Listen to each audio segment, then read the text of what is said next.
कर्म के विरुद्ध रक्षा। बर्फ का मैदान बहुत विस्तृत था और उसका कोई अंत दिखाई नहीं दे रहा था। अमृता ने सोचा कि अगर वह नाव से नदी के रास्ते ऊपर की ओर भी जाए तब भी यह एक सुनसान मैदान जैसा ही लगेगा।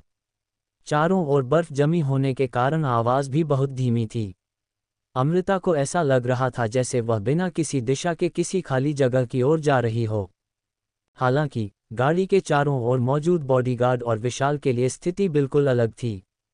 उनके लिए यह एक जाना पहचाना रास्ता था जिस पर वे हजारों बार आ जा चुके थे।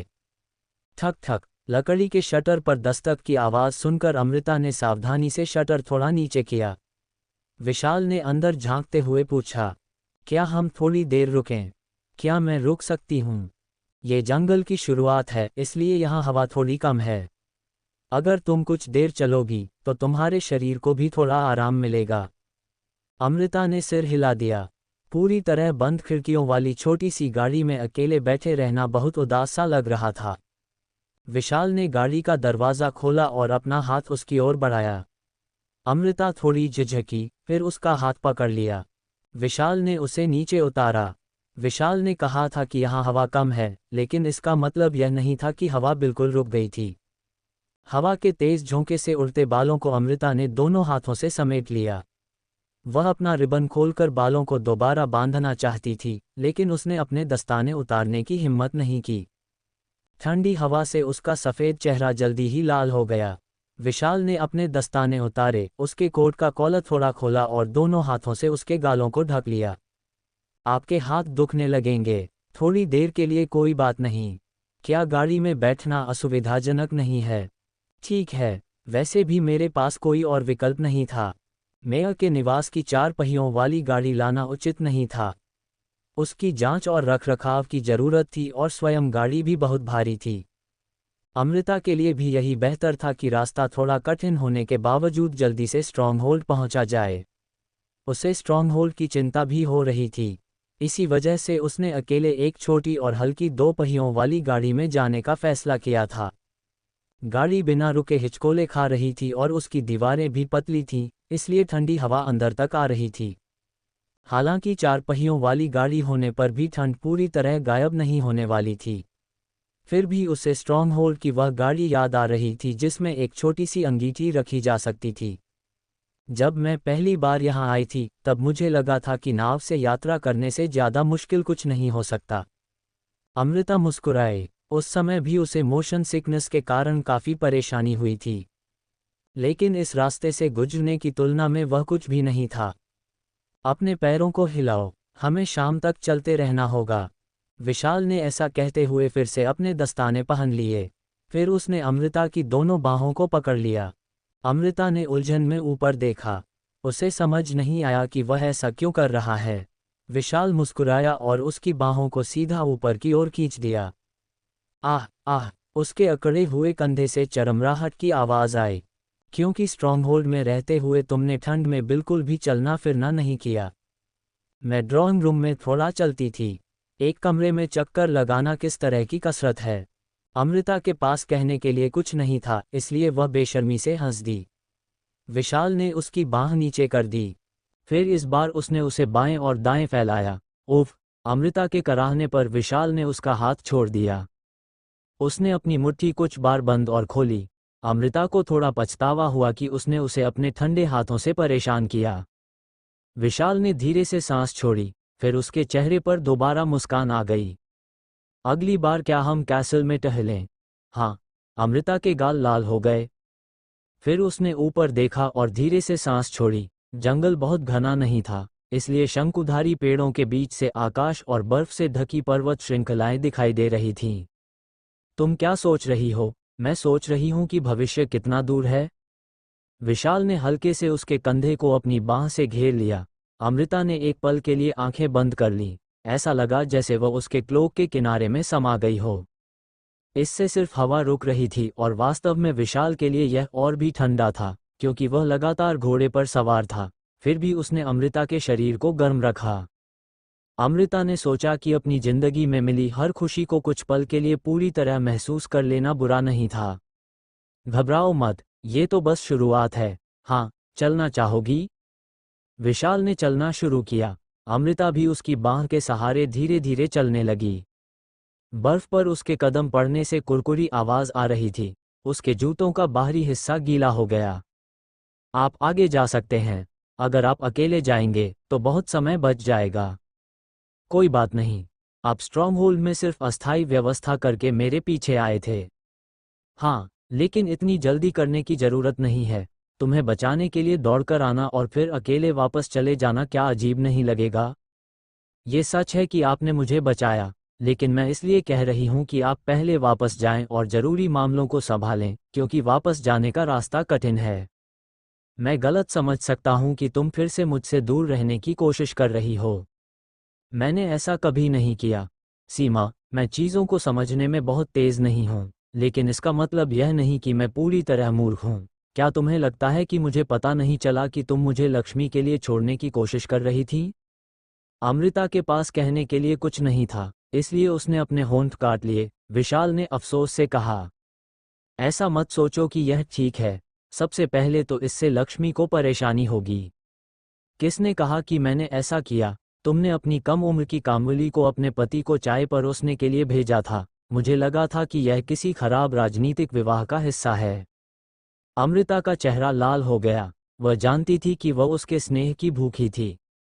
एक बार जब वह उसकी चाहत करने लगेगी, तो वह अपना पूरा जीवन उसे समर्पित करने के जुनून से खुद को रोक नहीं पाएगी। अगर विशाल ने उसकी ओर अपना हाथ बढ़ा दिया, तो वह फिर कभी उसके पक्ष से हट नहीं पाएगी। अमृता को यकीन नहीं था कि पिछले जीवन में विशाल और लक्ष्मी कब एक दूसरे से प्रेम करने लगे थे। लेकिन एक बात निश्चित थी, विशाल ने लक्ष्मी को विवाह का प्रस्ताव दिया था और लक्ष्मी ने उसे स्वीकार कर लिया था। ये लक्ष्मी के साइंटिस्ट बनने के लगभग 5 साल बाद की बात थी। उस विवाह से विशाल को बहुत कम लाभ मिल सकता था, क्योंकि लक्ष्मी सरू की एक वसल थी। बल्कि उससे उसकी प्रतिष्ठा को नुकसान ही होता, ये देखते हुए कि वह एक विद्रोही गांव से आई थी। इस विवाह से जोखिम भी पैदा होता। फिर भी उन दोनों ने विवाह करने का फैसला किया था। अगर अमृता ने ज्योतिषी के संदेश में हेरफेर नहीं किया होता, तो वे दोनों शादी कर लेते और ग्रैंड डची को एक साथ संभालते। लक्ष्मी ने इस कारण अपनी सगाई तोड़ दी कि उसे एक डिवाइन मैसेज मिला था कि वह एम्प्रेस बनेगी। उसे डर था कि उस डिवाइन मैसेज के कारण विशाल को नुकसान पहुंच सकता है। लक्ष्मी और लॉरेंस के विवाह के बाद विशाल राजधानी छोड़कर चला गया और फिर कभी वापस नहीं आया। और अपने पूरे जीवन में उसने किसी दूसरी महिला के साथ संबंध नहीं बनाया।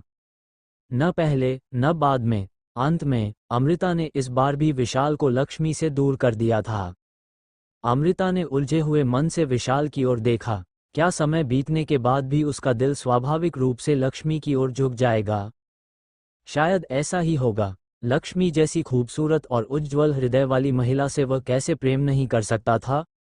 लेकिन शायद इस बार वे दोनों किसी कठिन परिस्थिति में नहीं थे, इसलिए उनके बीच वैसा गहरा स्नेह और बंधन बन ही नहीं पाएगा जैसा पिछले जीवन में बना था। तब क्या ये ठीक होगा? जब तक ये सब खत्म होगा, उसे ये भी नहीं पता कि वह जीवित रहेगी या नहीं। तो क्या तब तक ऐसा रहना ठीक नहीं होगा? सिर्फ ये सोचते ही अपराधबोध से उसका दिल तेजी से धड़कने लगा। लेकिन उसने अब तक जितने पाप किए थे, उनमें एक और भावना जोड़ देने से आखिर क्या बदल जाएगा? भविष्य पहले ही बदल चुका था। विशाल को अब पूरी तरह लक्ष्मी के पास वापस नहीं भेजा जा सकता था। वो मुझसे प्रेम करता है। इन शब्दों को याद करते ही उसके पूरे शरीर में गर्मी दौड़ गई। वे दोनों अभी एक दूसरे से प्रेम में नहीं पड़े थे। अमृता ने अभी तक उसे पूरी तरह अपने से दूर नहीं किया था। तो बस थोड़ा और ऐसा ही रहने दो, बस तब तक जब तक विशाल का दिल पूरी तरह उससे दूर न हो जाए। सीमा, तुम क्या सोच रही हो? विशाल ने उसे पुकारते हुए पूछा। गहराई से सोचना तुम्हारी ताकत है, लेकिन यही तुम्हारी कमजोरी भी है। तुम बहुत ज्यादा चिंता करती हो। कुछ नहीं है। अमृता ने अपनी नज़रें दूसरी ओर फेरने की कोशिश की, लेकिन विशाल ने उसे पकड़ लिया और उसकी आंखों में जमी तमाम भावनाओं को पढ़ लिया। फिर उसने अपना सिर झुका लिया। क्लोक की आड़ में उसके होंठ अमृता के होंठों से हल्के से छू गए। अमृता ने अनजाने में अपनी आंखें बंद कर लीं। उस पल उसके मन में न कोई विचार था, न अपराधबोध और न ही कोई उलझन। विशाल के होंठ उससे अलग होने के बाद ही उसने धीरे धीरे अपनी आंखें खोलीं। विशाल ने उसकी होंठों से नज़र हटाने की कोशिश की, उसके होंठ, जिनमें आमतौर पर ज्यादा रंग नहीं होता था, आज लाल दिखाई दे रहे थे। उसने अचानक अपना दूसरा हाथ बढ़ाया और उसके होंठों को छुआ। अमृता का चेहरा लाल हो गया। तुम्हें मुझे किसी और के लिए छोड़ने की कोशिश करने की जरूरत नहीं है। वह, अगर तुम गलत समझ रही हो तो भी ठीक है, लेकिन यही एक चीज है जिसमें तुम मेरे साथ बहुत गलत कर रही हो, सीमा। अमृता ने जलते हुए चेहरे के साथ सिर झुका लिया। असल में बात इसके बिल्कुल उलट थी। वो सोच रही थी कि विशाल को अपना बनाने के लिए पाप करना भी शायद ठीक होगा। उसने सावधानी से विशाल की कलाई के कपड़े को पकड़ लिया। बस, क्योंकि मुझे इसकी आदत नहीं है। उसे नहीं लगता था कि कभी उसे इस बात की आदत हो पाएगी कि कोई उसे सबसे पहले रखे। विशाल ने एक बार फिर अपना सिर झुका लिया। इस बार का चुंबन पहले से थोड़ा गहरा और थोड़ा लंबा था। अमृता ने विशाल के कपड़े का किनारा पकड़ लिया और शर्म से अपनी नाक से सांस लेने लगी। अपना संतुलन खो चुकी अमृता की पीठ को विशाल ने अपनी बाहों में थाम लिया। उसने अफसोस से अमृता के निचले होंठ को हल्के से काटा और फिर उसे सीधा खड़ा कर दिया। अचानक उसने चारों ओर देखा। सभी बॉडीगार्ड अलग अलग दिशाओं में देख रहे थे। कुछ हवा में घूर रहे थे, कुछ अपने जूतों की नोक पर लगे किसी दाग को बड़े ध्यान से देख रहे थे और कुछ पेड़ों की छाल का निरीक्षण करने में व्यस्त थे। विशाल ने बेवजह खांसा। अमृता ने भी अपना सिर झुका लिया क्योंकि उसका चेहरा शर्म से लाल हो चुका था। हमें चलना चाहिए। उनके बंद करने से पहले हम अकोमोडेशन तक पहुंच जाएंगे। हाँ, क्या तुम्हारे जूतों के अंदर पानी चला गया है? क्या? ओह नहीं, मैं ठीक हूँ। आह, विशाल ने उसे अपनी बाहों में उठा लिया। अमृता शर्मिंदा हो गई, लेकिन संघर्ष करने के बजाय उसने उसके कंधों को पकड़ लिया और अपना चेहरा उसकी गर्दन के पीछे छिपा लिया। आपने ही कहा था कि मुझे चलना होगा, ये बर्फ का मैदान है। विशाल ने टूटी हुई आवाज में कहा। थोड़ा और आगे जाएंगे तो तुम ठीक से आराम कर सकती हो, इसलिए थोड़ी देर सह लो। हाँ, तभी हू दूर से स्काउट्स के सींगों की आवाज गूंज उठी। विशाल चौंक गया। उसने तुरंत अमृता को गाड़ी के अंदर धकेल दिया। क्या हुआ, काउक? अमृता कुछ समझ पाती उससे पहले ही गाड़ी का दरवाजा उसके सामने बंद हो गया। विशाल चिल्लाया, निशाना साधो। दूर से किसी जंगली जानवर की भयानक दहाड़ सुनाई दी, और अगले ही पल वह आवाज बर्फीले तूफान की तरह तेजी से करीब आती चली गई। अमृता दूर और पास की आवाजों के बीच अंतर भी ठीक से नहीं कर पा रही थी। तड़ाक! पहली गोली चलने की आवाज ने पूरी गाड़ी को बिजली की गड़गड़ाहट की तरह हिला दिया। यहाँ करम कैसे आ गया?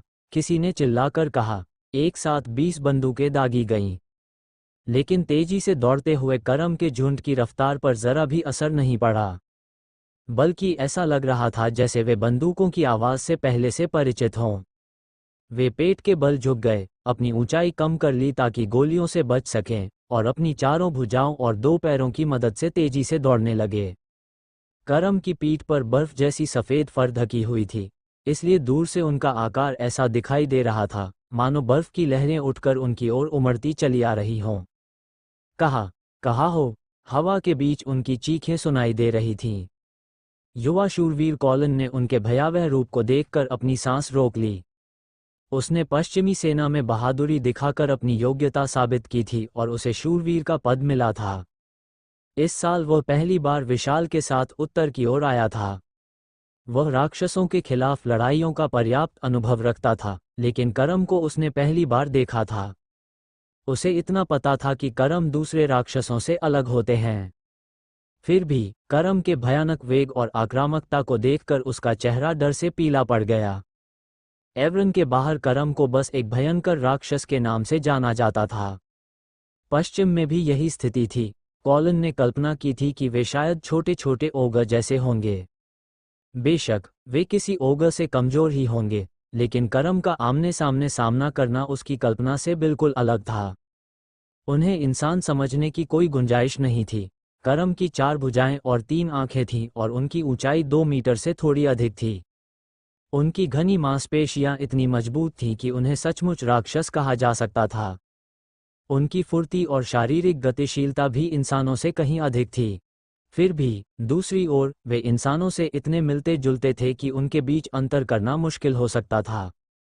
इस दुनिया में ऐसा कोई नहीं होगा जो ये कहे कि ट्रोल्स इंसानों जैसे नहीं दिखते। लेकिन बहुत से लोग करम को इंसानों से अलग मानते थे, यहाँ तक कि मंदिर में भी।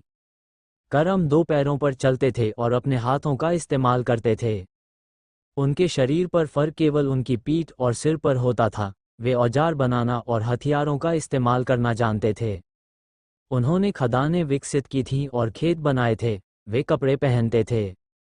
उनके स्वर तंत्र की बनावट अलग थी। वे ऐसी आवाज़ें निकालते थे जिनकी नकल इंसान नहीं कर सकते थे, और वे इंसानों के शब्दों की नकल भी नहीं कर सकते थे। फिर भी वे अपनी भाषा के माध्यम से एक दूसरे से संवाद करते थे। वे कई अलग अलग जनजातियों में बटे हुए थे और उन जनजातियों के बीच राजनीतिक संघर्ष भी होते थे।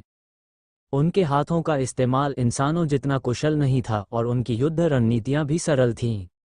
लेकिन फिर भी वे स्पष्ट रूप से ऐसी प्रजाति थे जिसे केवल राक्षस कहकर खारिज नहीं किया जा सकता था। उत्तर के लोग करम को साधारण राक्षस नहीं मानते थे। उनके साथ वस्तुओं का लेन देन तक होता था। इंसानों और करम के बीच मिश्रित नस्ल के लोग भी मौजूद थे। लेकिन मुख्य भूमि के लोग इन बातों को समझ ही नहीं पाते थे। कॉलिन इन सब के बारे में जानता था, फिर भी यह पहली बार था जब उसने उन्हें अपनी आंखों से देखा था। इंसानों जैसे दिखने वाले, लेकिन स्पष्ट रूप से अलग इन प्राणियों को 4 हाथों और 2 पैरों के सहारे जमीन से चिपक कर दौड़ते देखना ही मन में स्वाभाविक भय और घृणा पैदा कर रहा था। एक दूसरे शूरवीर ने डरे हुए कॉलिन के कंधे पर हाथ रखा। चिंता मत करो, क्या तुमने कभी डायवुल्फ से लड़ाई की है? हाँ, यह उससे भी कमजोर है। लेकिन उन शब्दों से कॉलिन का डर कम नहीं हुआ। कहा। करम का नेता जोर से दहाड़ा और अचानक छलांग लगाकर अपने पैरों पर खड़ा हो गया। उसने कई मीटर की दूरी एक ही छलांग में पार कर ली। विशाल ने सबसे पहले अपने घोड़े को तेज किया और तलवार लहराते हुए आगे बढ़ गया।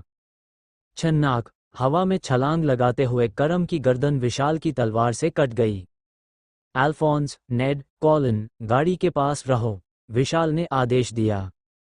3 शूरवीरों को गाड़ी के चारों ओर त्रिकोण के आकार में सुरक्षा घेरा बनाने का आदेश दिया गया। बाकी 17 शूरवीर अपने घोड़ों से उतर गए और पहली रक्षात्मक पंक्ति बना ली। उनके पास कोई भाला नहीं था। इस समय उनके पास केवल ऐसी हंटिंग गन्स थीं जिन्हें दोबारा लोड करने का मौका मिलना मुश्किल था, और पीठ पर बंधी तलवारें थीं। करम के मुकाबले अपनी शारीरिक ऊंचाई का फायदा उठाने का भी कोई अवसर नहीं था। घोड़े पर सवार रहते हुए करम उनके चेहरे पर हमला कर सकते थे। करम की पंक्तियों को घोड़ों से रौंदकर आगे बढ़ना भी असंभव था। घोड़ों की गति भी यहाँ किसी काम की नहीं थी, क्योंकि पीछे ग्रैंड डचेस की गाड़ी थी। इसके अलावा अगर उनका घोड़ा घायल होकर गिर जाता तो इस बर्फीले मैदान में वह ठंड से जमकर मर सकता था। ये युद्ध के दौरान किसी सप्लाई यूनिट को पीछे छोड़ देने जैसा नहीं था। काहिम दूसरी बार दौड़ता हुआ एक और करम अचानक अपने पैरों पर खड़ा हुआ और उसने एक साथ चारों कुल्हाड़ियां घुमा दीं। विशाल ने लगाम खींची। शानदार घोड़े ने पीछे और बगल की ओर कदम मिलाते हुए करम की कुल्हाड़ी से खुद को बचा लिया। विशाल ने एक कुल्हाड़ी को अपनी तलवार से रोका और फिर तलवार आगे बढ़ाकर दूसरी कुल्हाड़ी पर वार किया। करम की आदिम कुल्हाड़ी टूट गई और उसकी तलवार की नोक में फंस गई। हैरान करम के चेहरे पर विशाल ने फंसी हुई कुल्हाड़ी सहित तलवार से जोरदार प्रहार किया। करम लड़खड़ा गया और उसके दूसरे हाथों में मौजूद 2 कुल्हाड़ियों को घुमाने लगा। विशाल ने अपने बाएं हाथ से बंदूक निकाली और उससे करम की कुल्हाड़ी को रोक दिया। फिर उसने अपनी तलवार नीचे की ओर घुमाई। छन्नाक, करम का सिर 2 हिस्सों में बंट गया और उससे भाप उठने लगी। सब कुछ पलक झपकते ही हो गया। धड़ाम, जिस करम की गर्दन कट चुकी थी वह जमीन पर गिर पड़ा। उसके गर्म खून ने बर्फ को पिघला दिया। विशाल ने धीरे धीरे अपनी खून से सनी तलवार ऊपर उठाई। करम के नेता पर सबसे पहले हमला करना जरूरी था। उनकी जाति की विशेषता थी कि सबसे शक्तिशाली व्यक्ति ही नेता बनता था। इसलिए किसी नेता को मारना न केवल दुश्मनों के सामने बल्कि अपने साथियों के सामने भी अपनी ताकत और अधिकार दिखाने का तरीका था।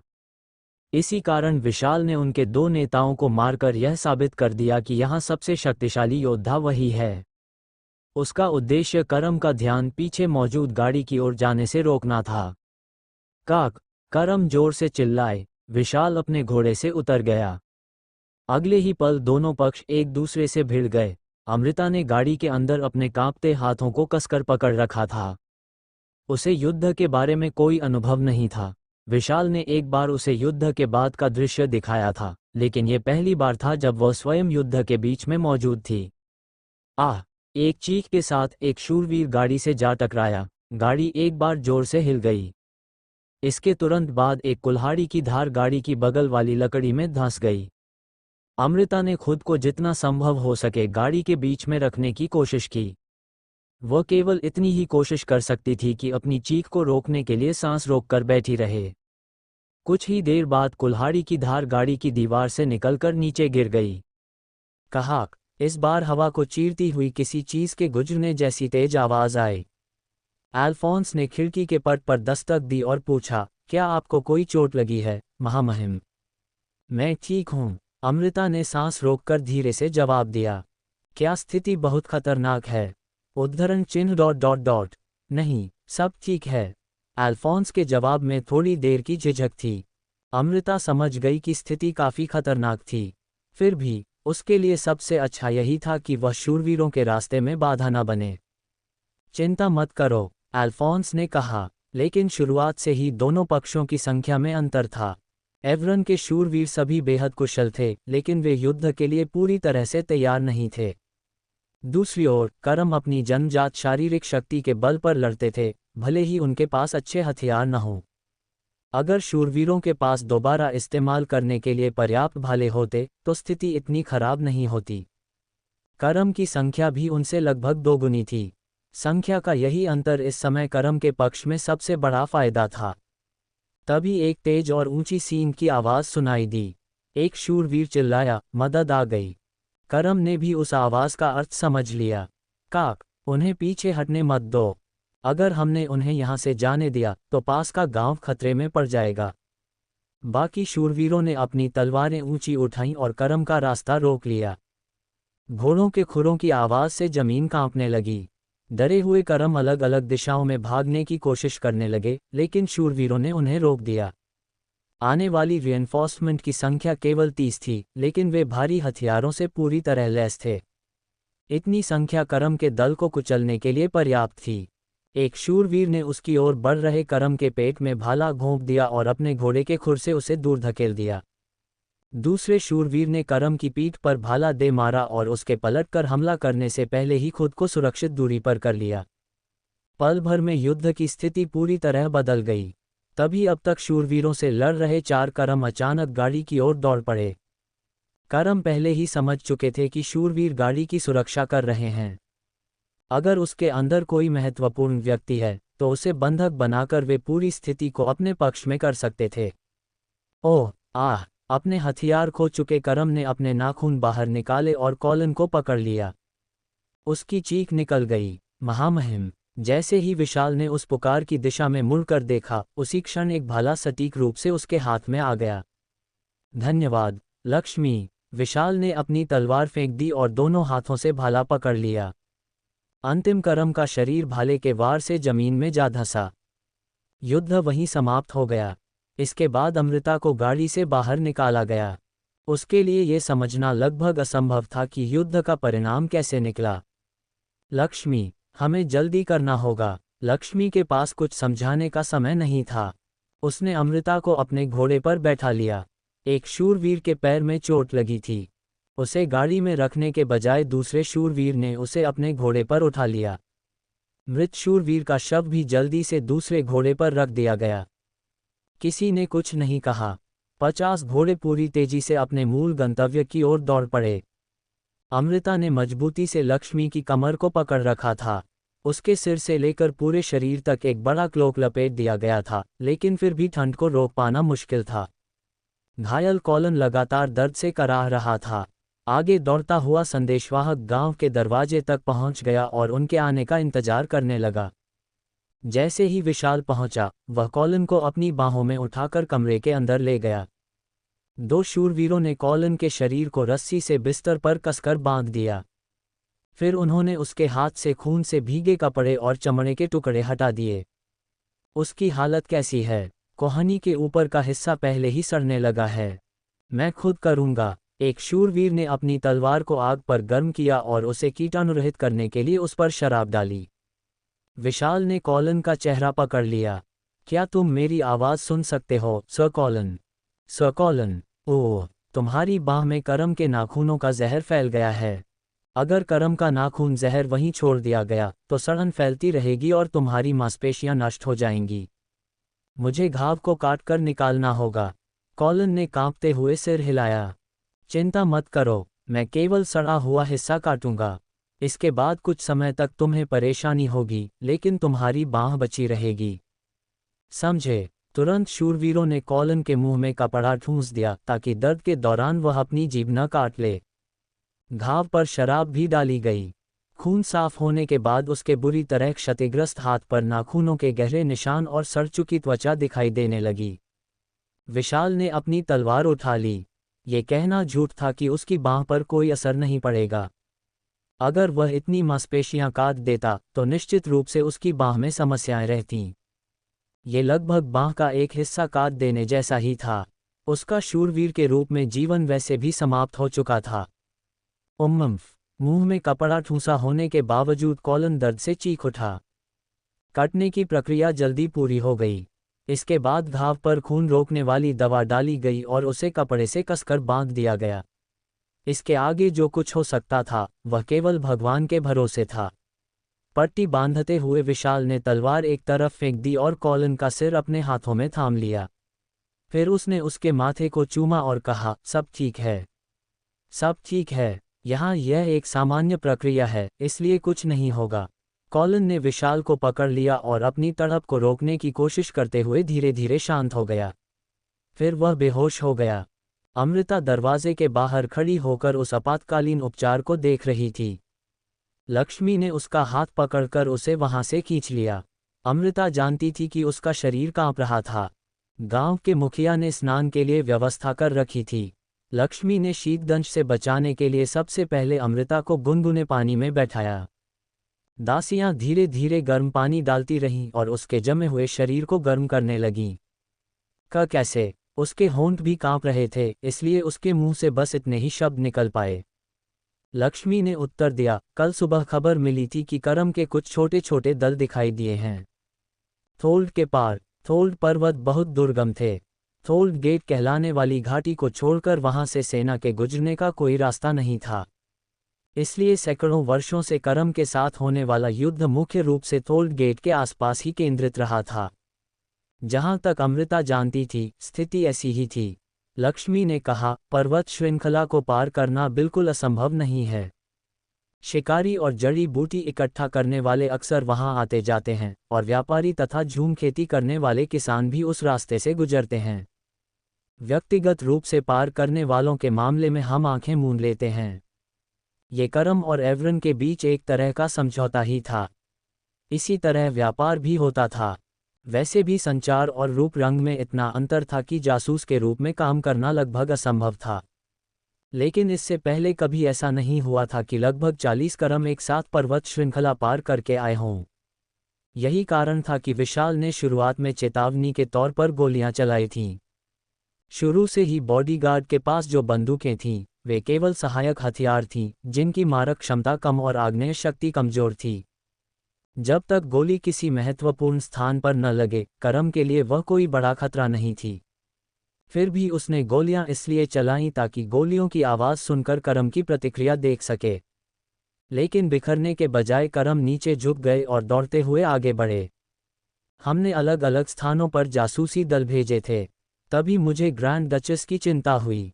अगर ग्रैंड डचेस की गाड़ी का सामना करम से हो जाता तो बच निकलना असंभव था, और ग्रैंड ड्यूक जो भी उपकरण लेकर गए थे वे सभी शिकार के हथियार थे। कुछ लोगों से लड़ने के लिए वह पर्याप्त था, लेकिन अगर प्रतिद्वंद्वी करम हो तो कम से कम उचित युद्ध सामग्री से लैस होना आवश्यक था। अमृता के चेहरे पर धीरे धीरे रंग लौट आया। लक्ष्मी ने उसे पानी से बाहर निकाला। दासियों ने अमृता का शरीर पोंछा और उसके बाल लपेट दिए। उसे सूती पतलून और ऊपरी वस्त्र पहनाए गए। लक्ष्मी ने आराम किया और फिर आह भरी। तुम्हारे पहने हुए कपड़ों और जिस गाड़ी में तुम सवार थी, उसकी चिंता मुझे हो रही थी। तुम्हें ऐसा करने की जरूरत नहीं थी, मुझे करनी ही थी। लक्ष्मी ने अपनी मुस्कान संभालने की कोशिश की। वह अपनी भावनाओं पर काबू पाने के लिए संघर्ष कर रही थी। अमृता का मन भी शांत नहीं था। कितने लोग मारे गए थे। नीचे अब भी किसी घायल नाइट की दबाई हुई चीख सुनाई दे रही थी।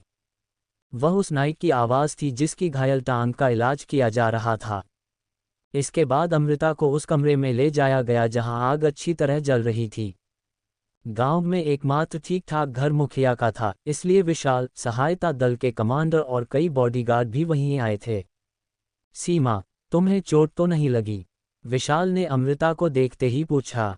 अमृता ने सिर हिलाया। मैं ठीक हूँ। उससे ज्यादा महत्वपूर्ण, उसने सावधानी से सबकी ओर देखा।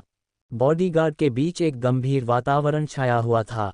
6 लोग मारे गए हैं और 7 घायल हैं, जिनमें से 2 गंभीर रूप से घायल हैं।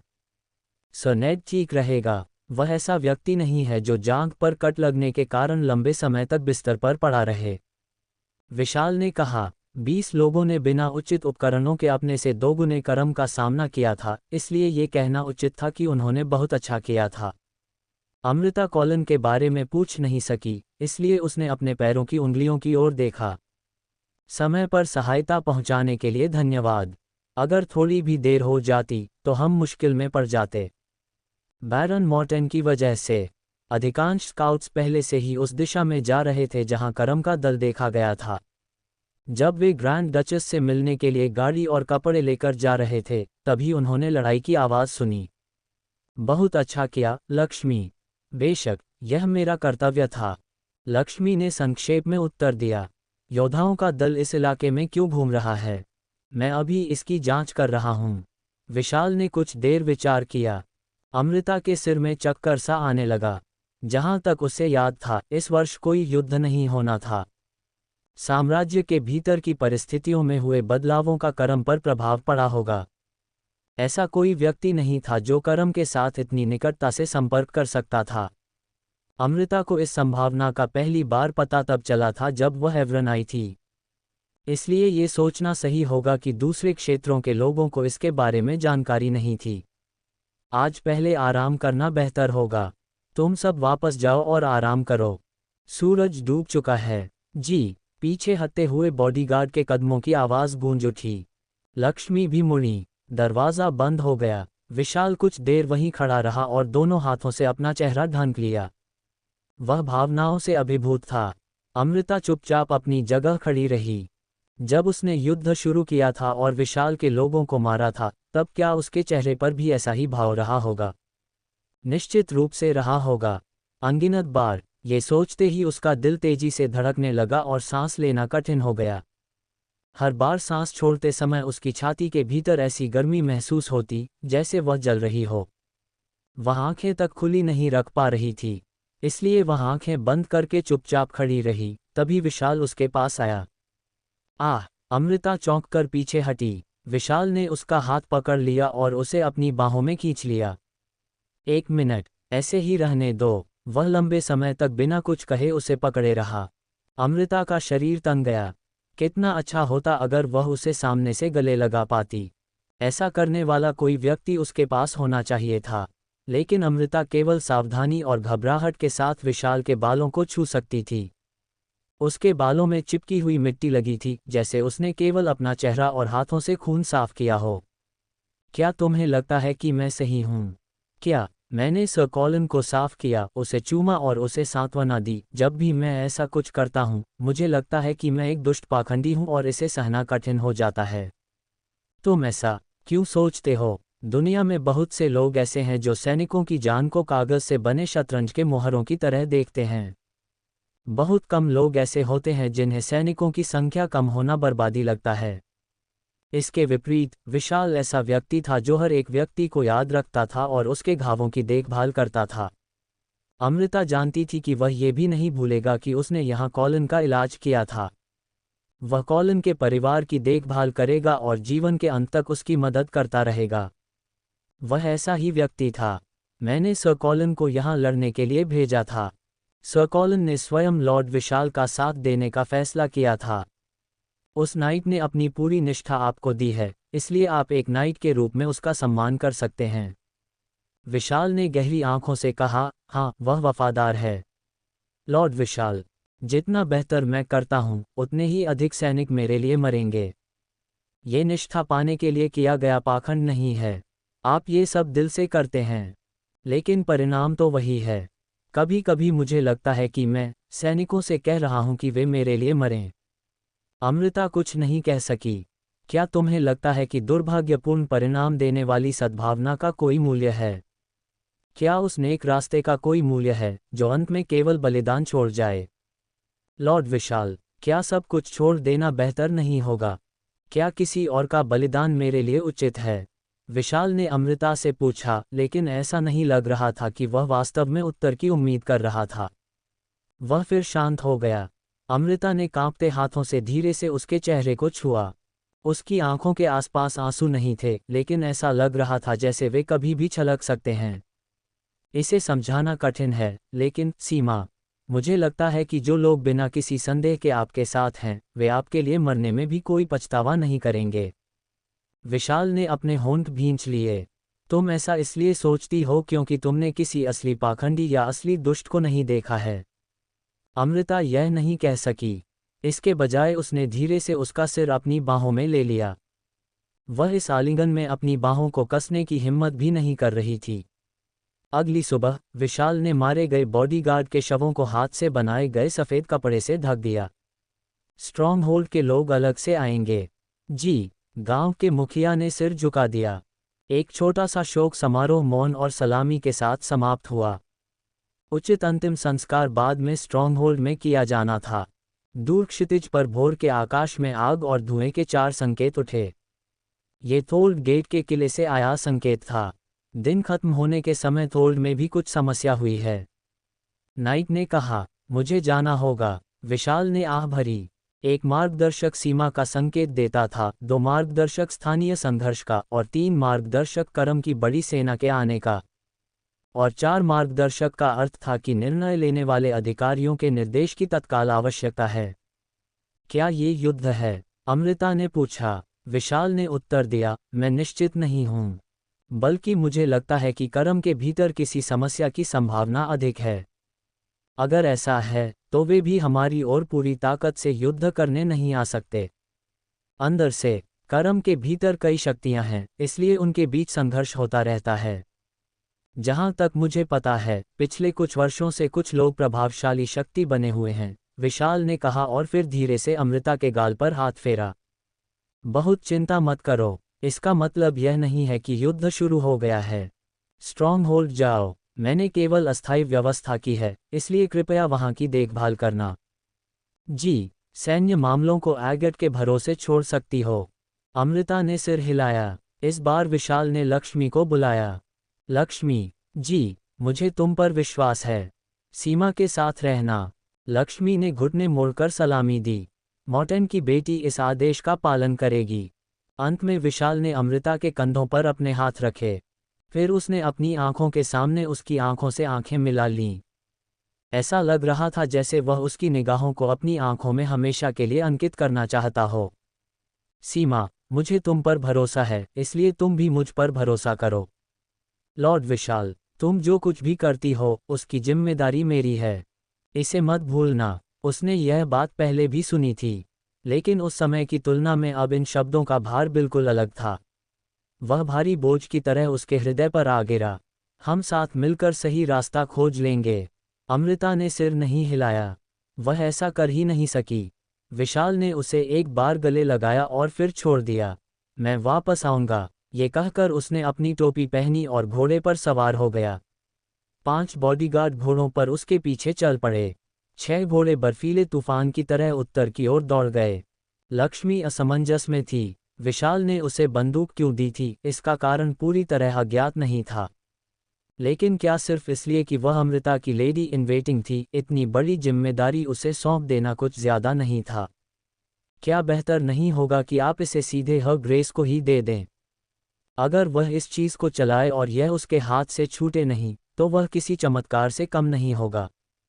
विशाल हंसा, लेकिन वह हंसी उसके होंठों पर ज्यादा देर नहीं टिकी। उसके शरीर की रक्षा के लिए यह उपयोगी हो सकता है, लेकिन मैं इसे लेकर बहुत चिंतित नहीं हूं। अगर तुम्हें लगता है कि कोई खतरा हो सकता है, तो तुम खुद ही उसके लिए तैयारी कर सकती हो। जिस चीज को लेकर मैं चिंतित हूं वह उसका दिल है, लक्ष्मी। लक्ष्मी ने अपना सिर थोड़ा झुका दिया। वह दूसरों की तुलना में कमजोर दिल वाली है। हाँ, मैं यह नहीं कह रहा कि वह कमजोर है। सीमा मानसिक रूप से बहुत मजबूत लगती है, लेकिन वास्तव में वह नाजुक है। शायद यह उसके तेज दिमाग की वजह से है, या शायद वह बिना सोचे ही आगे बढ़ती रहती है।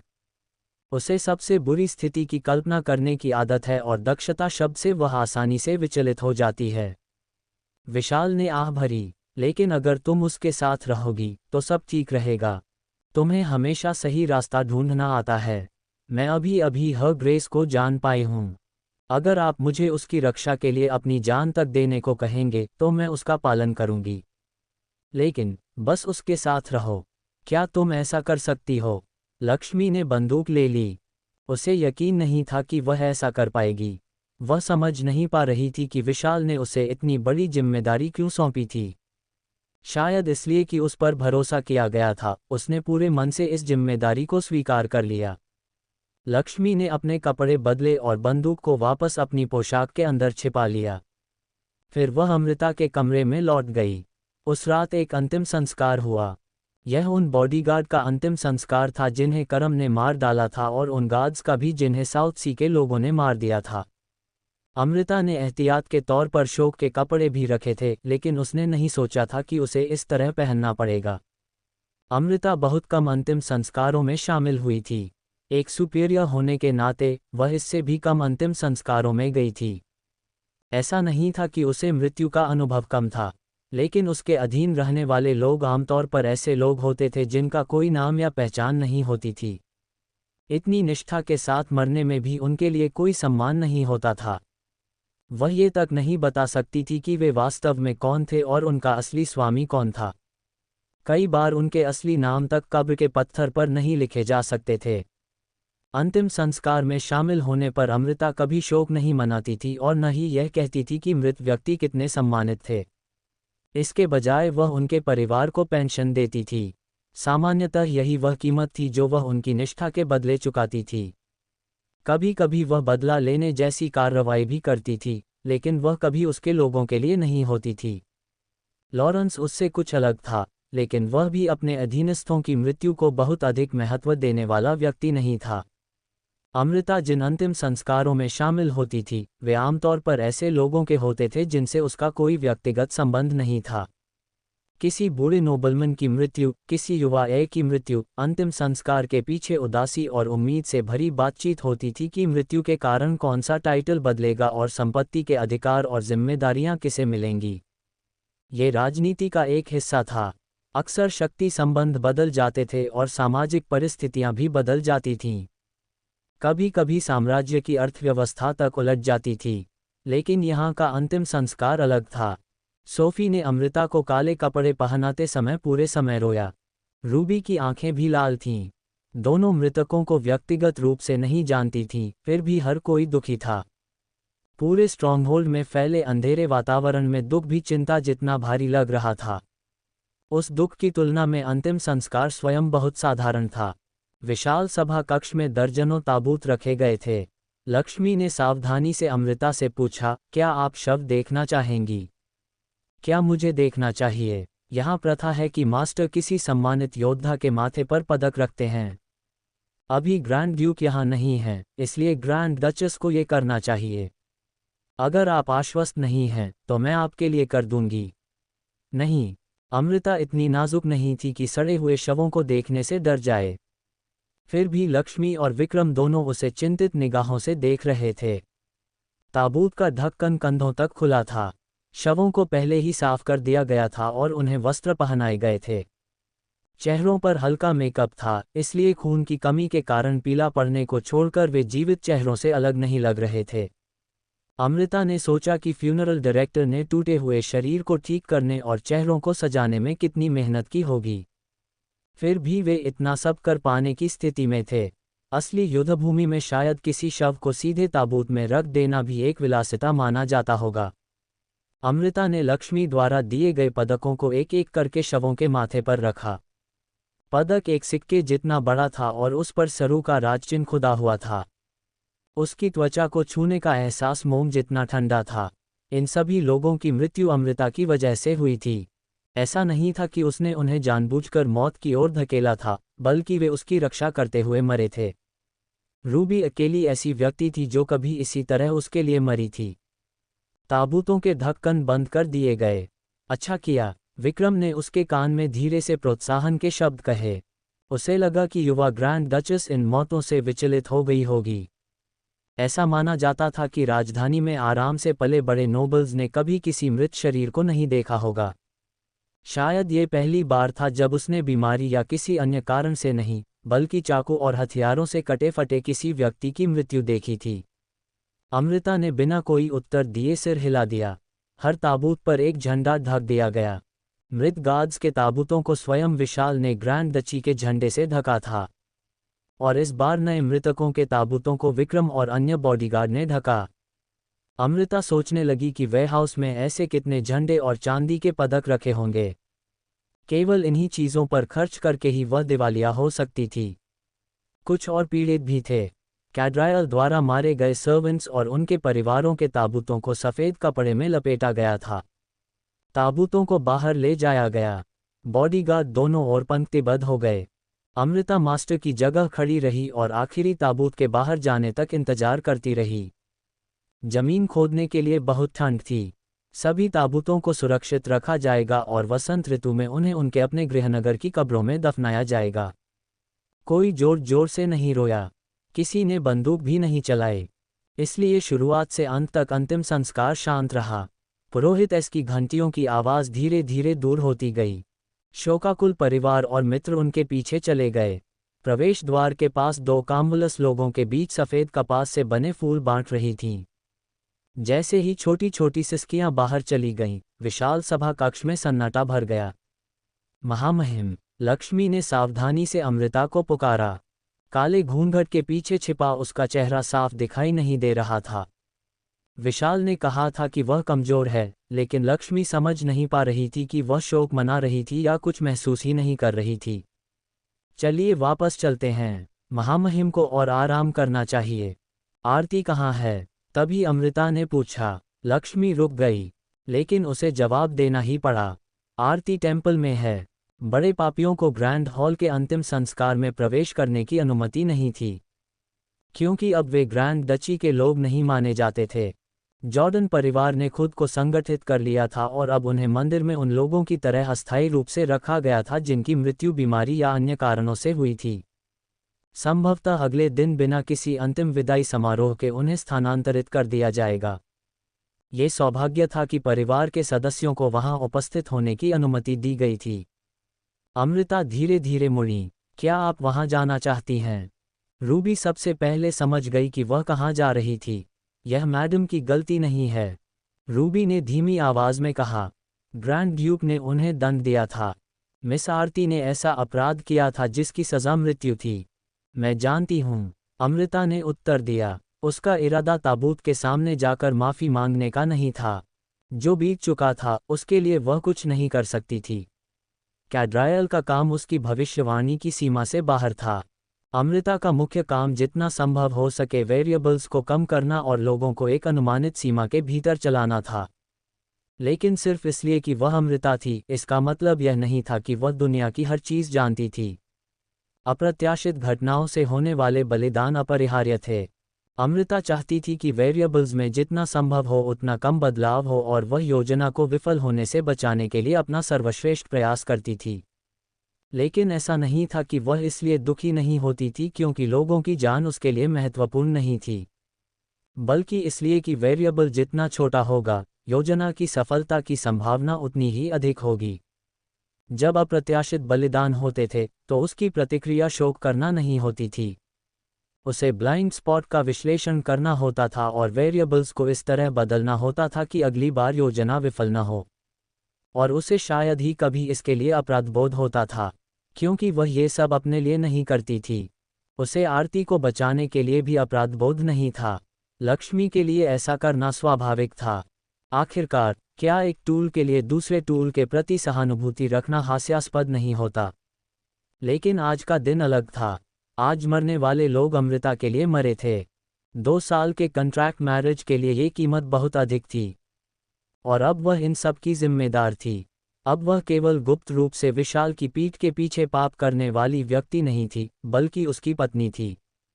आरती की मृत्यु भी ऐसी ही थी।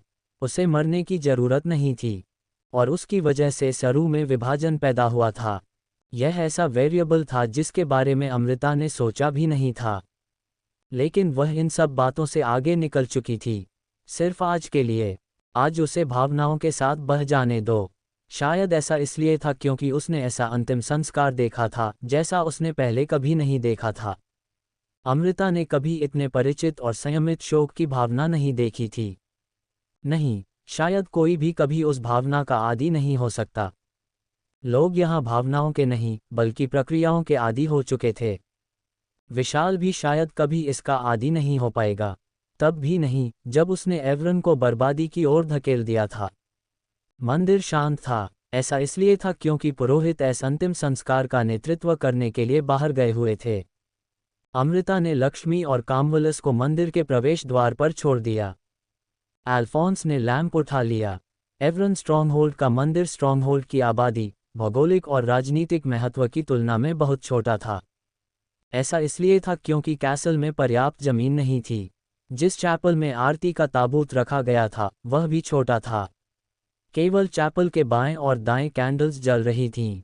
ताबूत का ढक्कन पहले ही कीलों से बंद किया जा चुका था।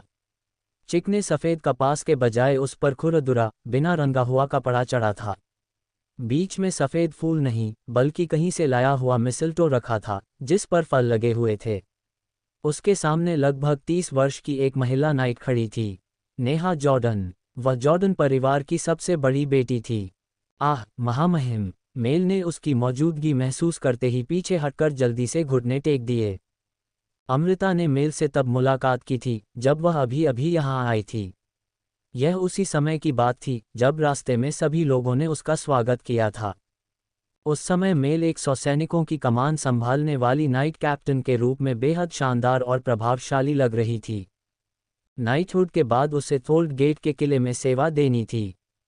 फिर किसी दूसरे क्षेत्र में एक कमांडर के रूप में अनुभव प्राप्त करने के बाद भविष्य में उसे अपने पिता एरन की जगह ग्रैंड डची की वैसल काउंटेस जॉर्डन बनना था।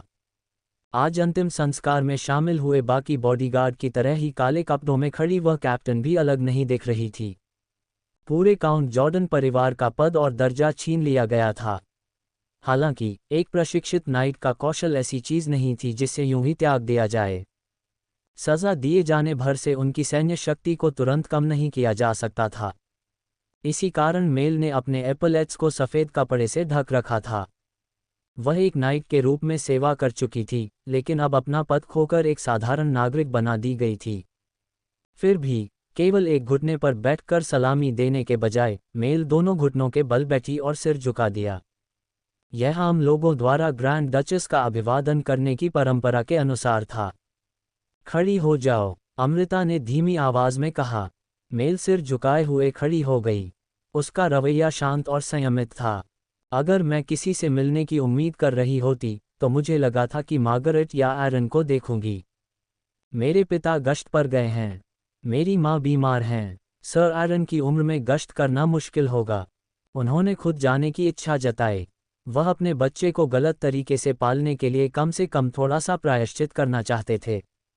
ऐसा है। ये कहने के बाद अमृता कुछ देर तक चुपचाप ताबूत को देखती रही। आरती को शायद मेरा यहाँ आना अच्छा नहीं लगता, लेकिन मुझे लगा कि उसे विदा करना सही होगा, इसलिए मैं आई। मेल ने सिर झुका लिया। धन्यवाद। उसकी मृत्यु सम्मानजनक नहीं थी। वह कुछ समय के लिए महामहिम की लेडी इन वेटिंग रही थी, इसलिए अगर महामहिम उसे क्षमा कर दे तो शायद आरती की बदनामी थोड़ी कम हो जाए। मेल एक तरफ हट गई। अमृता आरती के ताबूत के पास गई और मिसलटो के फलों के बगल में सफ़ेद रेशम का एक फूल रख दिया। फिर वह कुछ देर खामोश रही। उसके दिल को सिर्फ शोक ने नहीं घेरा था, बल्कि कई उलझी हुई, गहरी और अंधेरी भावनाएं एक दूसरे में उलझी हुई थीं। मुझे माफ़ कर दो, आखिरकार अमृता ने कहा। उसका इरादा कभी बात को यहाँ तक पहुँचाने का नहीं था और वह इसका कोई बहाना भी नहीं बनाएगी। उसने इससे भी बदतर अनगिनत काम किए थे और कभी उन मौतों के बारे में पीछे मुड़कर नहीं देखा था।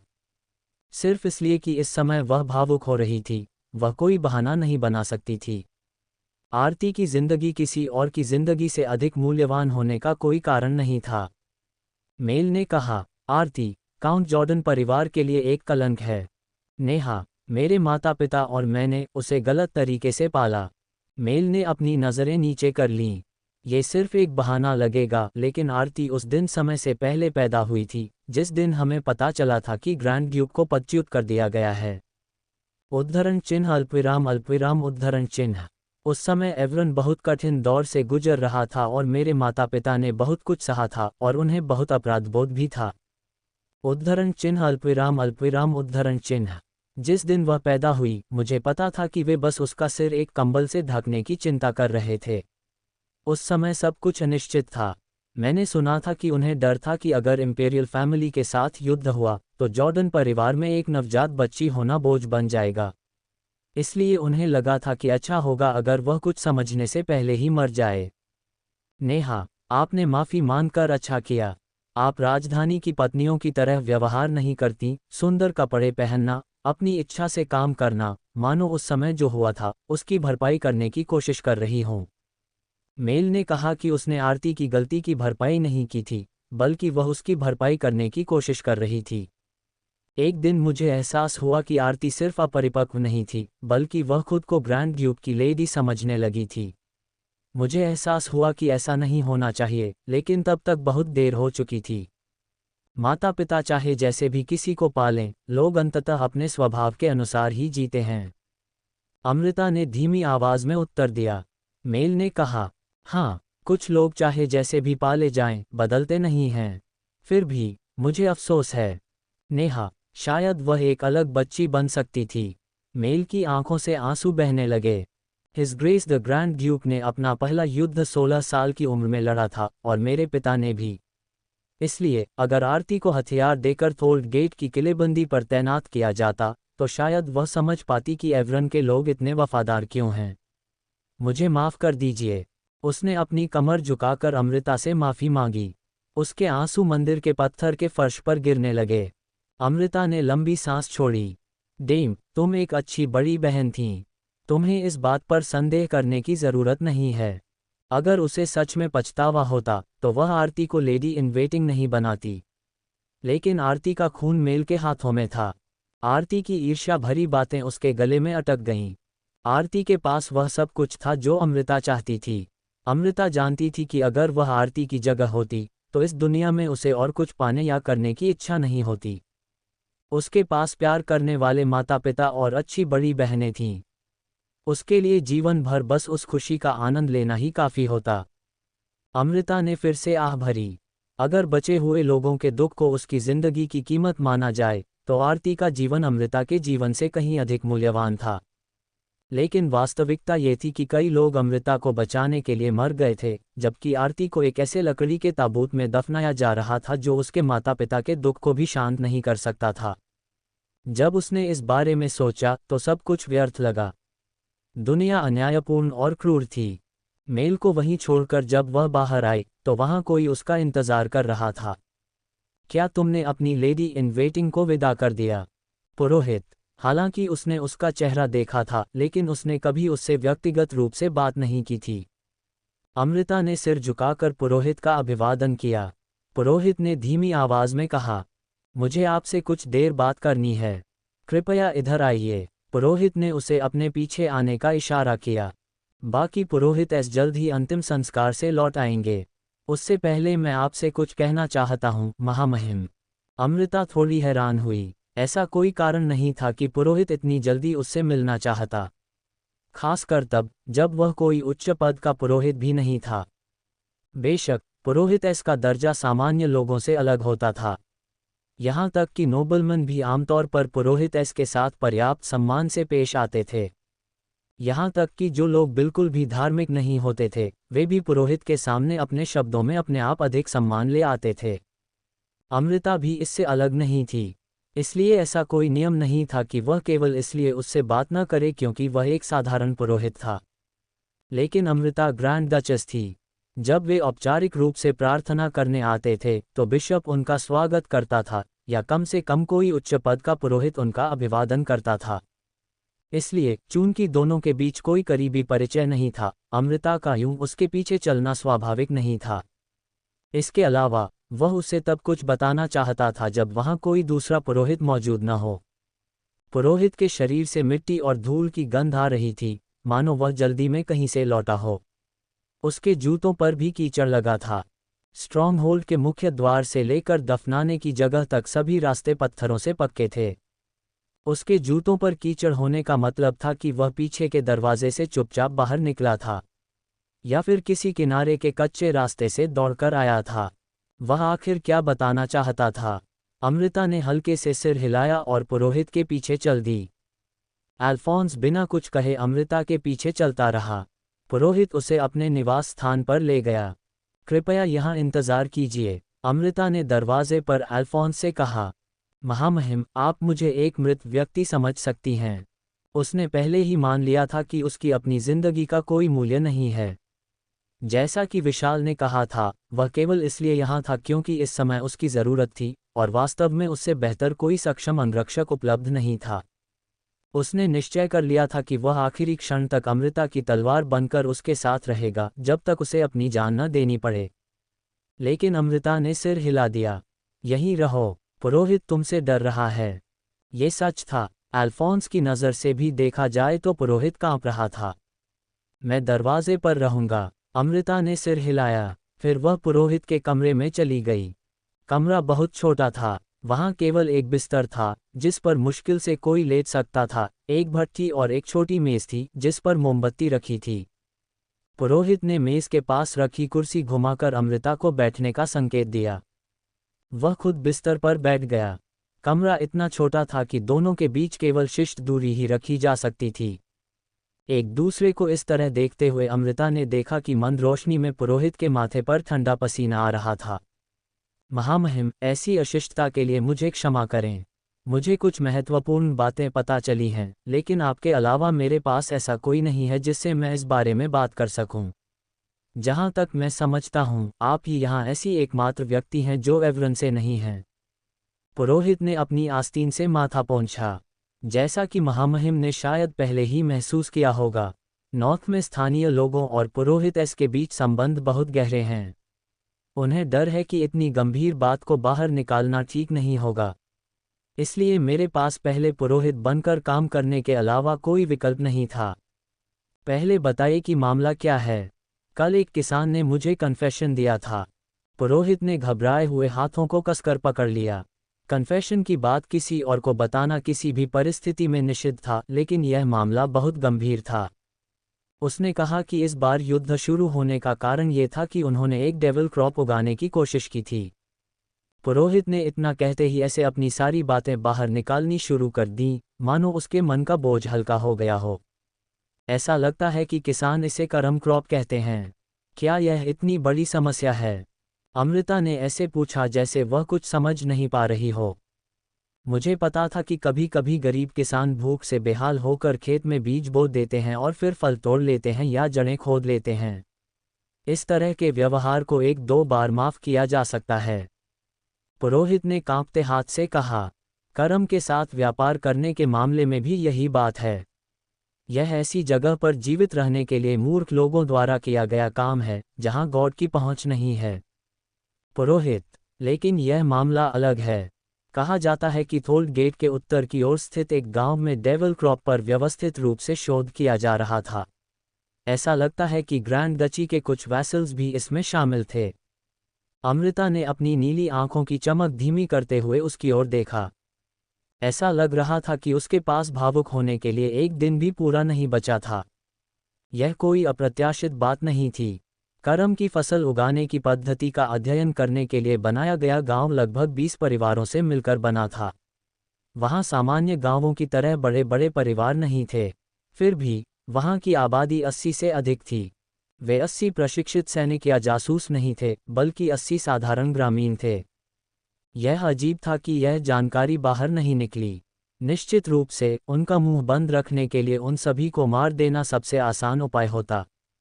फिर भी अमृता के दो कारण थे कि वह हत्या का सुझाव नहीं देना चाहती थी। पहला, हैना और विशाल की इस बात पर विश्वास करना कि वे जानकारी को नियंत्रित कर सकते हैं। पहला कारण ये था कि विशाल विनाश के इस तरीके को स्वीकार नहीं कर सकता था। वैसे भी, वे ऐसा कर ही नहीं सकते थे। बल्कि, अगर इसके परिणामस्वरूप उनका अपने ऊपर से विश्वास कम हो जाता और महत्वपूर्ण समय पर बोलने की उनकी स्वतंत्रता कमजोर पड़ जाती, तो भविष्य में उन्हें वह करने में कठिनाई होती जो वास्तव में उन्हें करना चाहिए। दूसरा कारण था नॉर्थ और मेनलैंड के बीच असुविधाजनक आवागमन। ये कारण भी छोटा नहीं था। सरू के उत्तरी छोर पर रहने वाले किसानों के लिए उस जानकारी को मेनलैंड तक पहुंचाने का लगभग कोई रास्ता ही नहीं था। सरू में आवागमन की व्यवस्था खराब थी। जानकारी भी बहुत धीमी गति से फैलती थी। भले ही कोई अपने आसपास के लोगों से बात करता, फिर भी उसके लिए विशाल ग्रैंड डची को पार करके मेनलैंड तक पहुंचना बेहद मुश्किल था।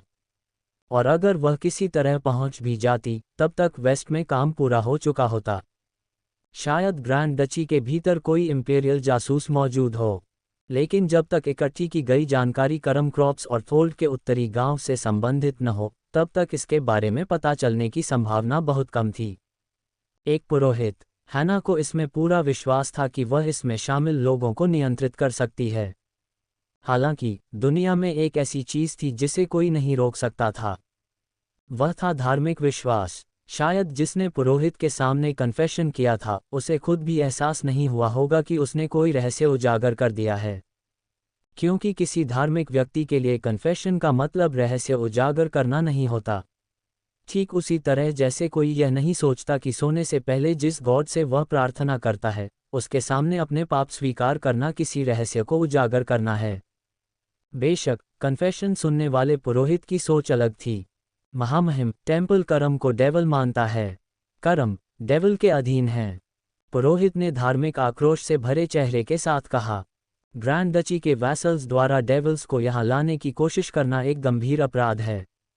इसके अलावा, कहा जा रहा है कि इसी वजह से युद्ध शुरू हुआ। ग्रैंड डचेस के सामने होने की बात भूलकर उसने दोनों हथेलियों से अपना चेहरा पोंछा।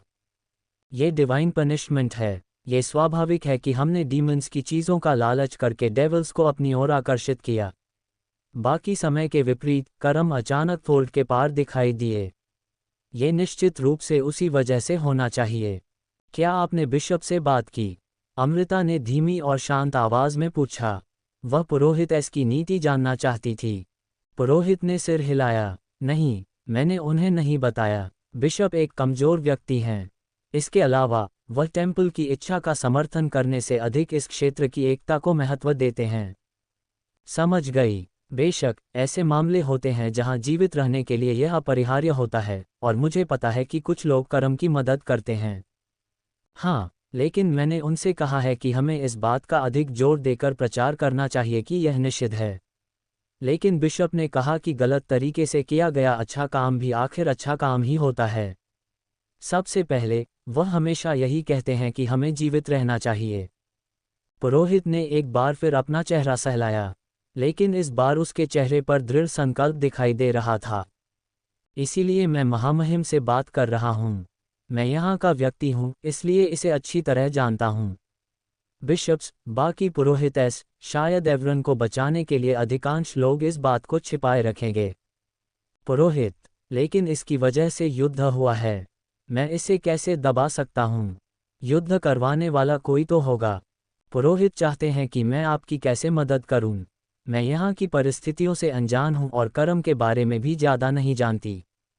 कृपया मेनलैंड एबी को इस बारे में बताएं, महामहिम। पुरोहित ने गहराई से सिर झुका दिया। एबी यहाँ से बहुत दूर है, और मुझे लगता है कि अगर मैं एबी को पत्र भी लिखूं, तो रास्ते में कोई उसे रोक सकता है।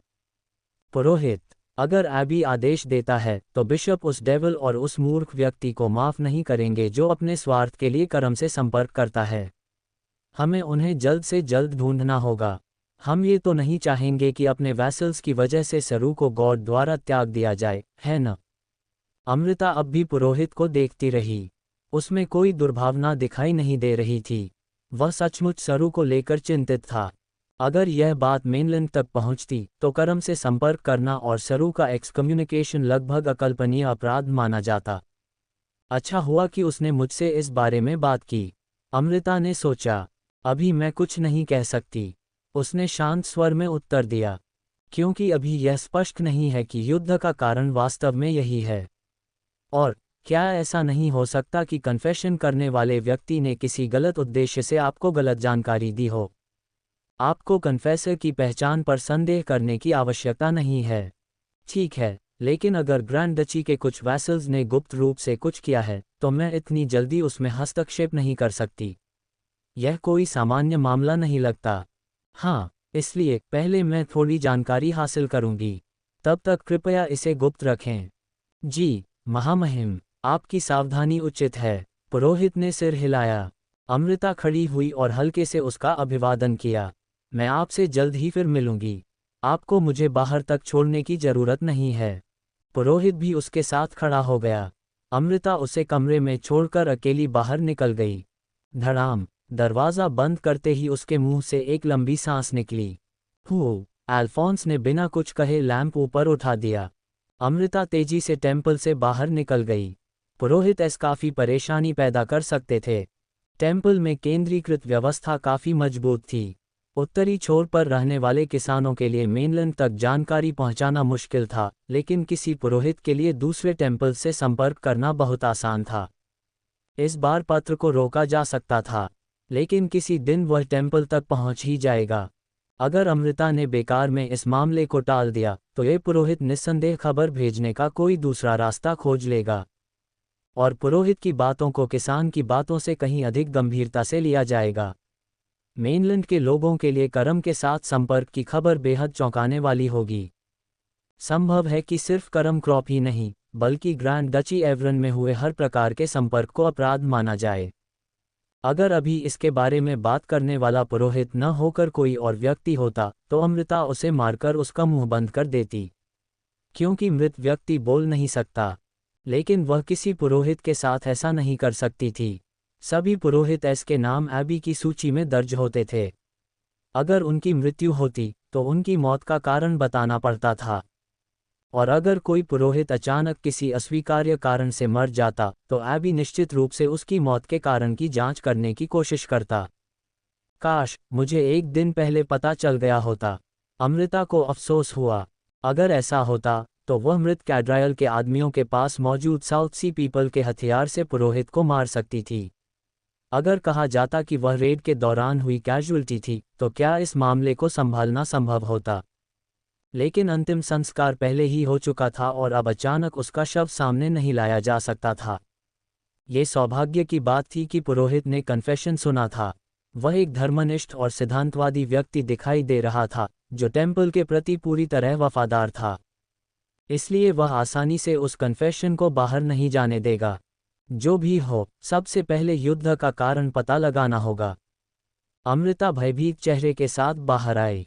टेम्पल के बाहर इंतजार कर रही लक्ष्मी और कामवलस ने उसे चिंतित निगाहों से देखा। क्या हुआ महामहिम? अंदर क्या हुआ? जब अंतिम संस्कार खत्म हो जाए, तो विक्रम और हैना को मेरे कमरे में आने के लिए कहो। चाहे कितनी भी देर हो जाए, कोई फर्क नहीं पड़ता। जी, लक्ष्मी ने तनाव से भरे चेहरे के साथ उत्तर दिया। अमृता तेजी से स्ट्रॉन्ग होल्ड लौट आई। आधी रात के काफी बाद, लगभग सुबह के 3 बजे, वे दोनों अमृता के पार्लर में पहुंचे। अमृता ने मॉर्निंग क्लोथ्स उतारे बिना फायरप्लेस के सामने बैठकर अपने विचारों को व्यवस्थित करने की कोशिश की। उसका मन उलझा हुआ था। सबके बैठने के बाद अमृता ने सबसे पहले विक्रम से पूछा, थोल्ड गेट की स्थिति क्या है? अंतिम मैसेंजर की सूचना के अनुसार अभी तक कोई संघर्ष नहीं हुआ है। हालांकि फोर्ट्रेस के सामने इकट्ठा हुए वॉरियर क्लास करम की संख्या 20,000 से अधिक और 25,000 से कम आंकी गई है। आमतौर पर जब युद्ध शुरू होता है, तो मेरी जानकारी के अनुसार इससे कहीं अधिक लोग इकट्ठा होते हैं, लेकिन फिर भी संख्या 20,000 से कम नहीं है, लक्ष्मी ने और अधिक समझाते हुए कहा। इस बार अमृता ने हैना की ओर देखा। आज मुझे कुछ पता चला। जी, उन्होंने कहा कि युद्ध थोल्ड के उत्तर में स्थित गांव की वजह से शुरू हुआ। अमृता ने ठंडी आवाज में कहा। हैना का चेहरा पीला पड़ गया। उसने विक्रम की ओर देखा। विक्रम झिझका और लक्ष्मी की ओर देखने लगा।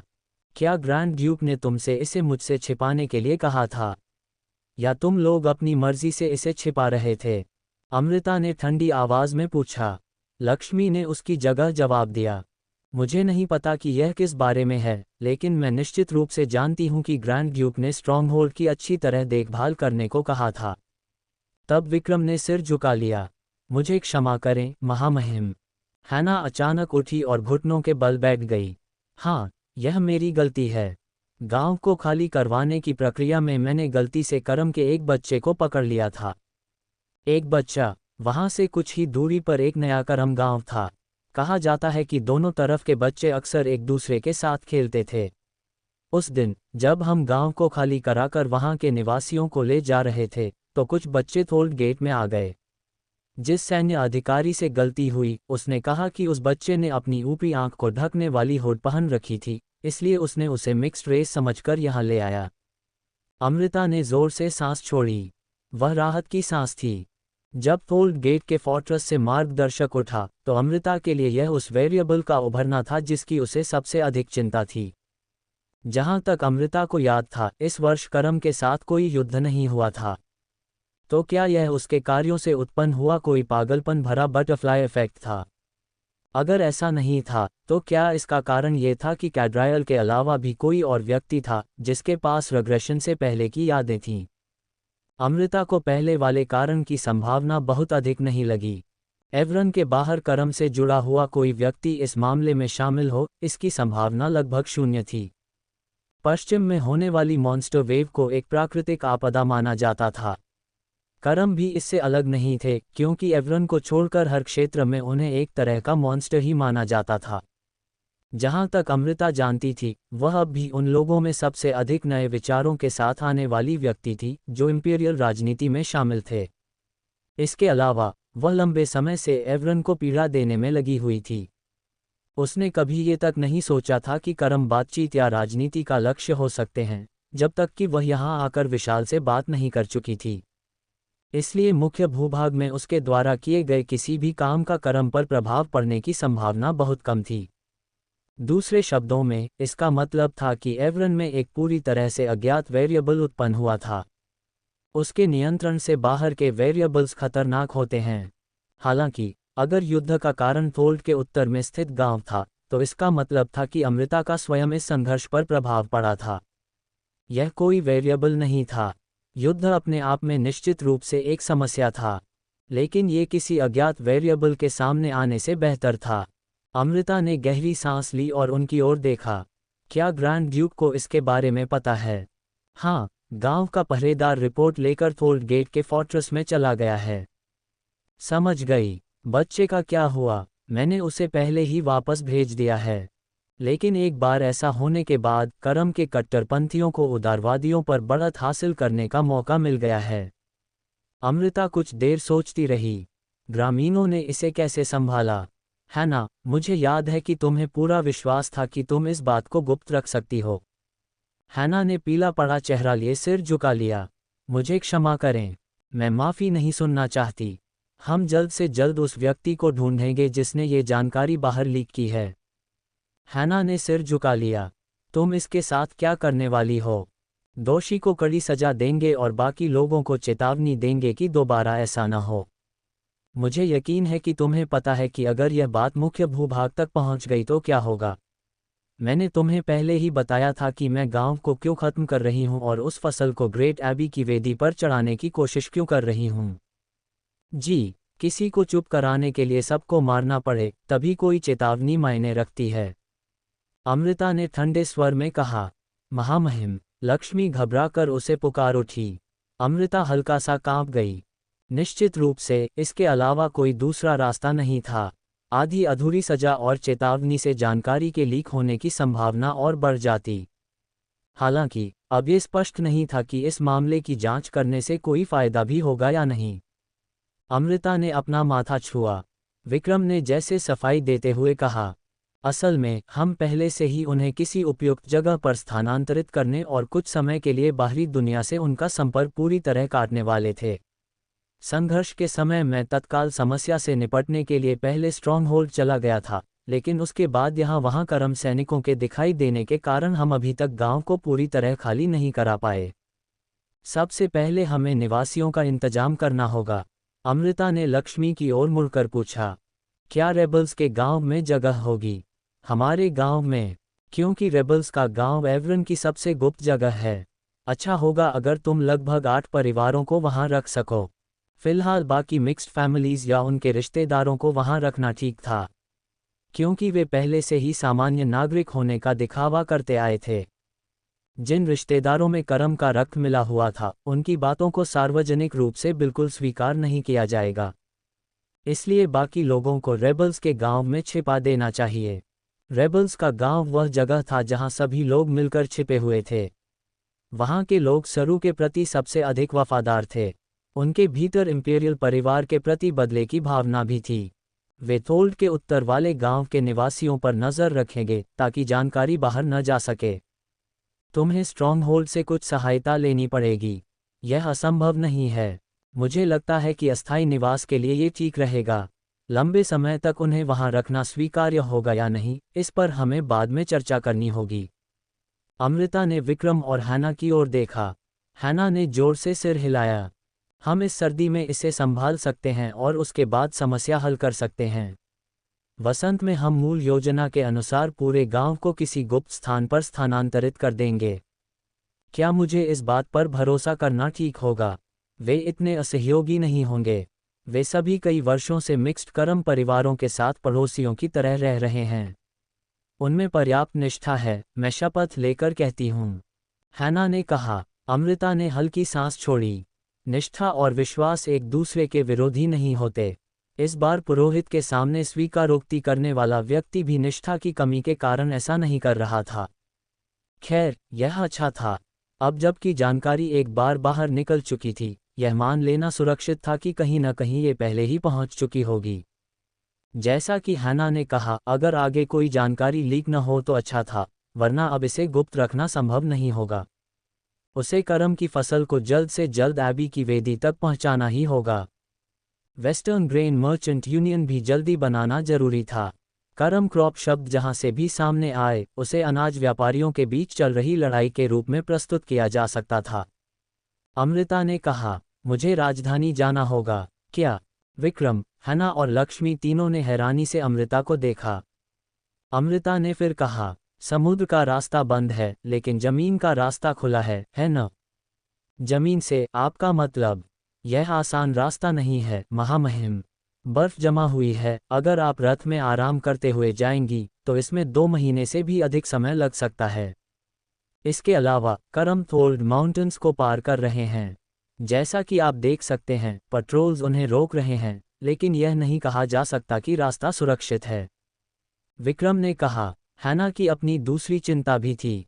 थोल्ड गेट पर संघर्ष चल रहा है। अगर ग्रैंड डचेस यहां से चली गईं, तो लोगों का मनोबल गिर सकता है। अमृता को भी इसकी चिंता थी। एक अच्छी ग्रैंड डचेस बनने के लिए स्ट्रॉन्गहोल्ड में रहना ही सही होता। अमृता ये भी जानती थी कि ग्रैंड डचेस और उसका परिवार स्ट्रॉन्गहोल्ड की रक्षा करके युवाओं के भीतर गर्व और विश्वास पैदा कर सकते हैं। लेकिन राजधानी जाने से जो लाभ उसे मिल सकता था, उसके सामने ये लाभ बहुत छोटा था। वह प्रोटोकॉल के बारे में ज़्यादा नहीं जानती थी, बल्कि उसकी रक्षा करने में अनावश्यक प्रयास और संसाधन खर्च होते। कुछ लोग ग्रैंड डचेस के विवाह के कुछ ही समय बाद राजधानी लौटने को भागने के रूप में देख सकते थे। हालांकि ऐसी व्यक्तिगत बदनामी से उसे कोई फर्क नहीं पड़ता था। इस समय यहाँ कई समस्याएं थीं। करम थोल्ड माउंटेन्स को पार कर चुके थे। गेट पर संघर्ष हो रहा था। किसी भी समय युद्ध छिड़ सकता था। वह युद्ध से नहीं डरती थी। उसे विशाल के घायल होने की भी चिंता थी, लेकिन ऐसी चिंताओं का कोई अर्थ नहीं था, चाहे वह कितनी ही रातें जागकर क्यों न गुजार दे। दूसरी ओर, इस समय राजधानी में ऐसी बहुत सी चीजें थीं जो वह कर सकती थी। इस समय कोई भी एवरन की ग्रैंड डचेस को छू नहीं सकता था। अगर एवरन की ग्रैंड डचेस को गलती से छुआ गया या उसके साथ विश्वासघात किया गया और ग्रैंड डची पीछे हट गई, तो अगली फ्रंट लाइन एलिया वॉल बन जाएगी। इसका मतलब था कि युद्ध इंपीरियल परिवार और केंद्रीय कुलीनों तक पहुंच जाएगा। इसके बदले उन्हें पर्याप्त सैन्य सामान और मुआवजा मिलेगा। उन्होंने जितना बलिदान दिया था, क्या उसके बदले उतना ही लेना आवश्यक नहीं था? उसे नहीं पता था कि उसकी भोली पूर्वज ग्रैंड डचेस कैसी थी, लेकिन अमृता इतना अच्छी तरह जानती थी कि अगर इस समय एवरन को छुआ गया तो क्या हो सकता है। कम से कम उनकी नज़र में उनकी जिंदगी एवरन के लोगों की जिंदगी से कहीं अधिक मूल्यवान थी।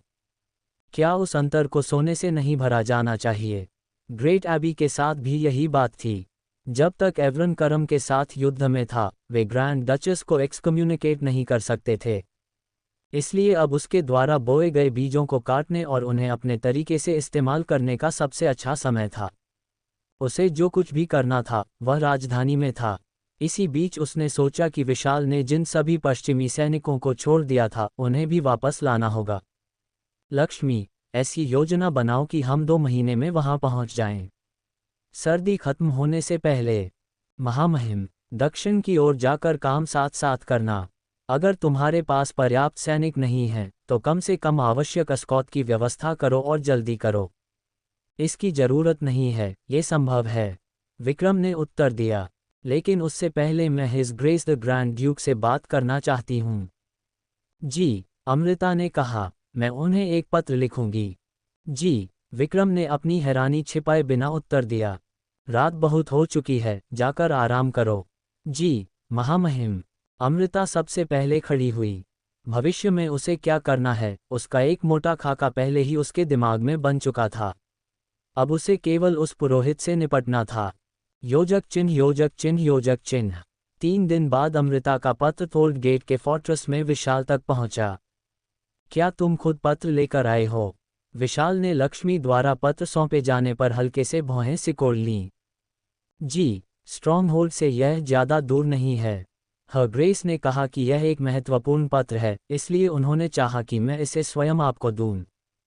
उसे थोड़ा संदेह भी हुआ कि कहीं वह विशाल को लक्ष्मी के पास भेजने की कोशिश तो नहीं कर रही थी।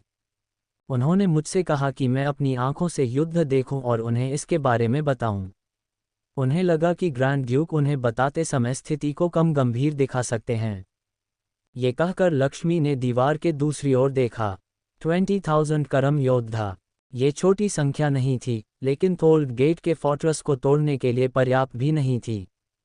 सामान्यतः कहा जाता था कि किसी फोर्ट्रेस पर हमला करने के लिए उसकी रक्षा करने वाले सैनिकों से 3 से 5 गुना अधिक सैनिकों की आवश्यकता होती है। थोल्ड गेट पर नियमित रूप से तैनात सैनिकों की संख्या 10,000 थी। गणित के हिसाब से करम के पास कम से कम 30,000 योद्धा होने चाहिए थे, तभी वे उनसे लड़ने की स्थिति में आते। लेकिन ये केवल मनुष्यों के बीच की कहानी थी। वास्तव में एवरन के 10,000 सैनिक 100,000 करम को रोकने के लिए पर्याप्त थे। करम की सभ्यता अंपायर की तुलना में बहुत पीछे थी। करम की आयु अधिकतम लगभग 40 वर्ष होती थी। उनके पास लिखित भाषा नहीं थी और उनका वातावरण कृषि के विकास के अनुकूल नहीं था, इसलिए इतिहास भी संचित नहीं हो पाता था। करम की युद्ध रणनीतियां बचकानी थीं और उनके हथियार भी बहुत अविकसित थे। उन मनुष्यों की तुलना में जो पहले से बंदूकों का इस्तेमाल करते थे, करम अभी ठीक से भाले चलाना ही सीख रहे थे। यही कारण था कि अपने उत्कृष्ट शारीरिक बल, जानवर जैसी जीवित रहने की क्षमता, मनुष्यों से अधिक प्रजनन क्षमता और केवल 5 वर्ष की उम्र में वयस्क हो जाने की तेज गति के बावजूद करम थोल्ड को पार नहीं कर पाए थे। हालांकि एक बैटरिंग रैम। लक्ष्मी दूसरी ओर देखती रह गई। उनके पास एक सीज वेपन था। हिंदी अनुवाद। वहां केवल बैटरिंग राम ही नहीं, बल्कि 2 कैटापल्ट भी थे।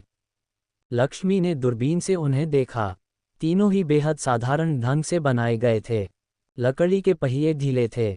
लकड़ी के उस सिरे पर, जो दीवार से टकराने वाला था, लोहे की मजबूत टोपी लगाने के बजाय बस लोहे की एक पट्टी मुश्किल से लपेटी गई थी। कैटापल्ट भी ठीक से जोड़े नहीं गए थे। पीछे की ओर लगने वाला झटका उन्हें खुद ही तोड़ सकता था। हालांकि उनका मूल डिज़ाइन काफ़ी विकसित था।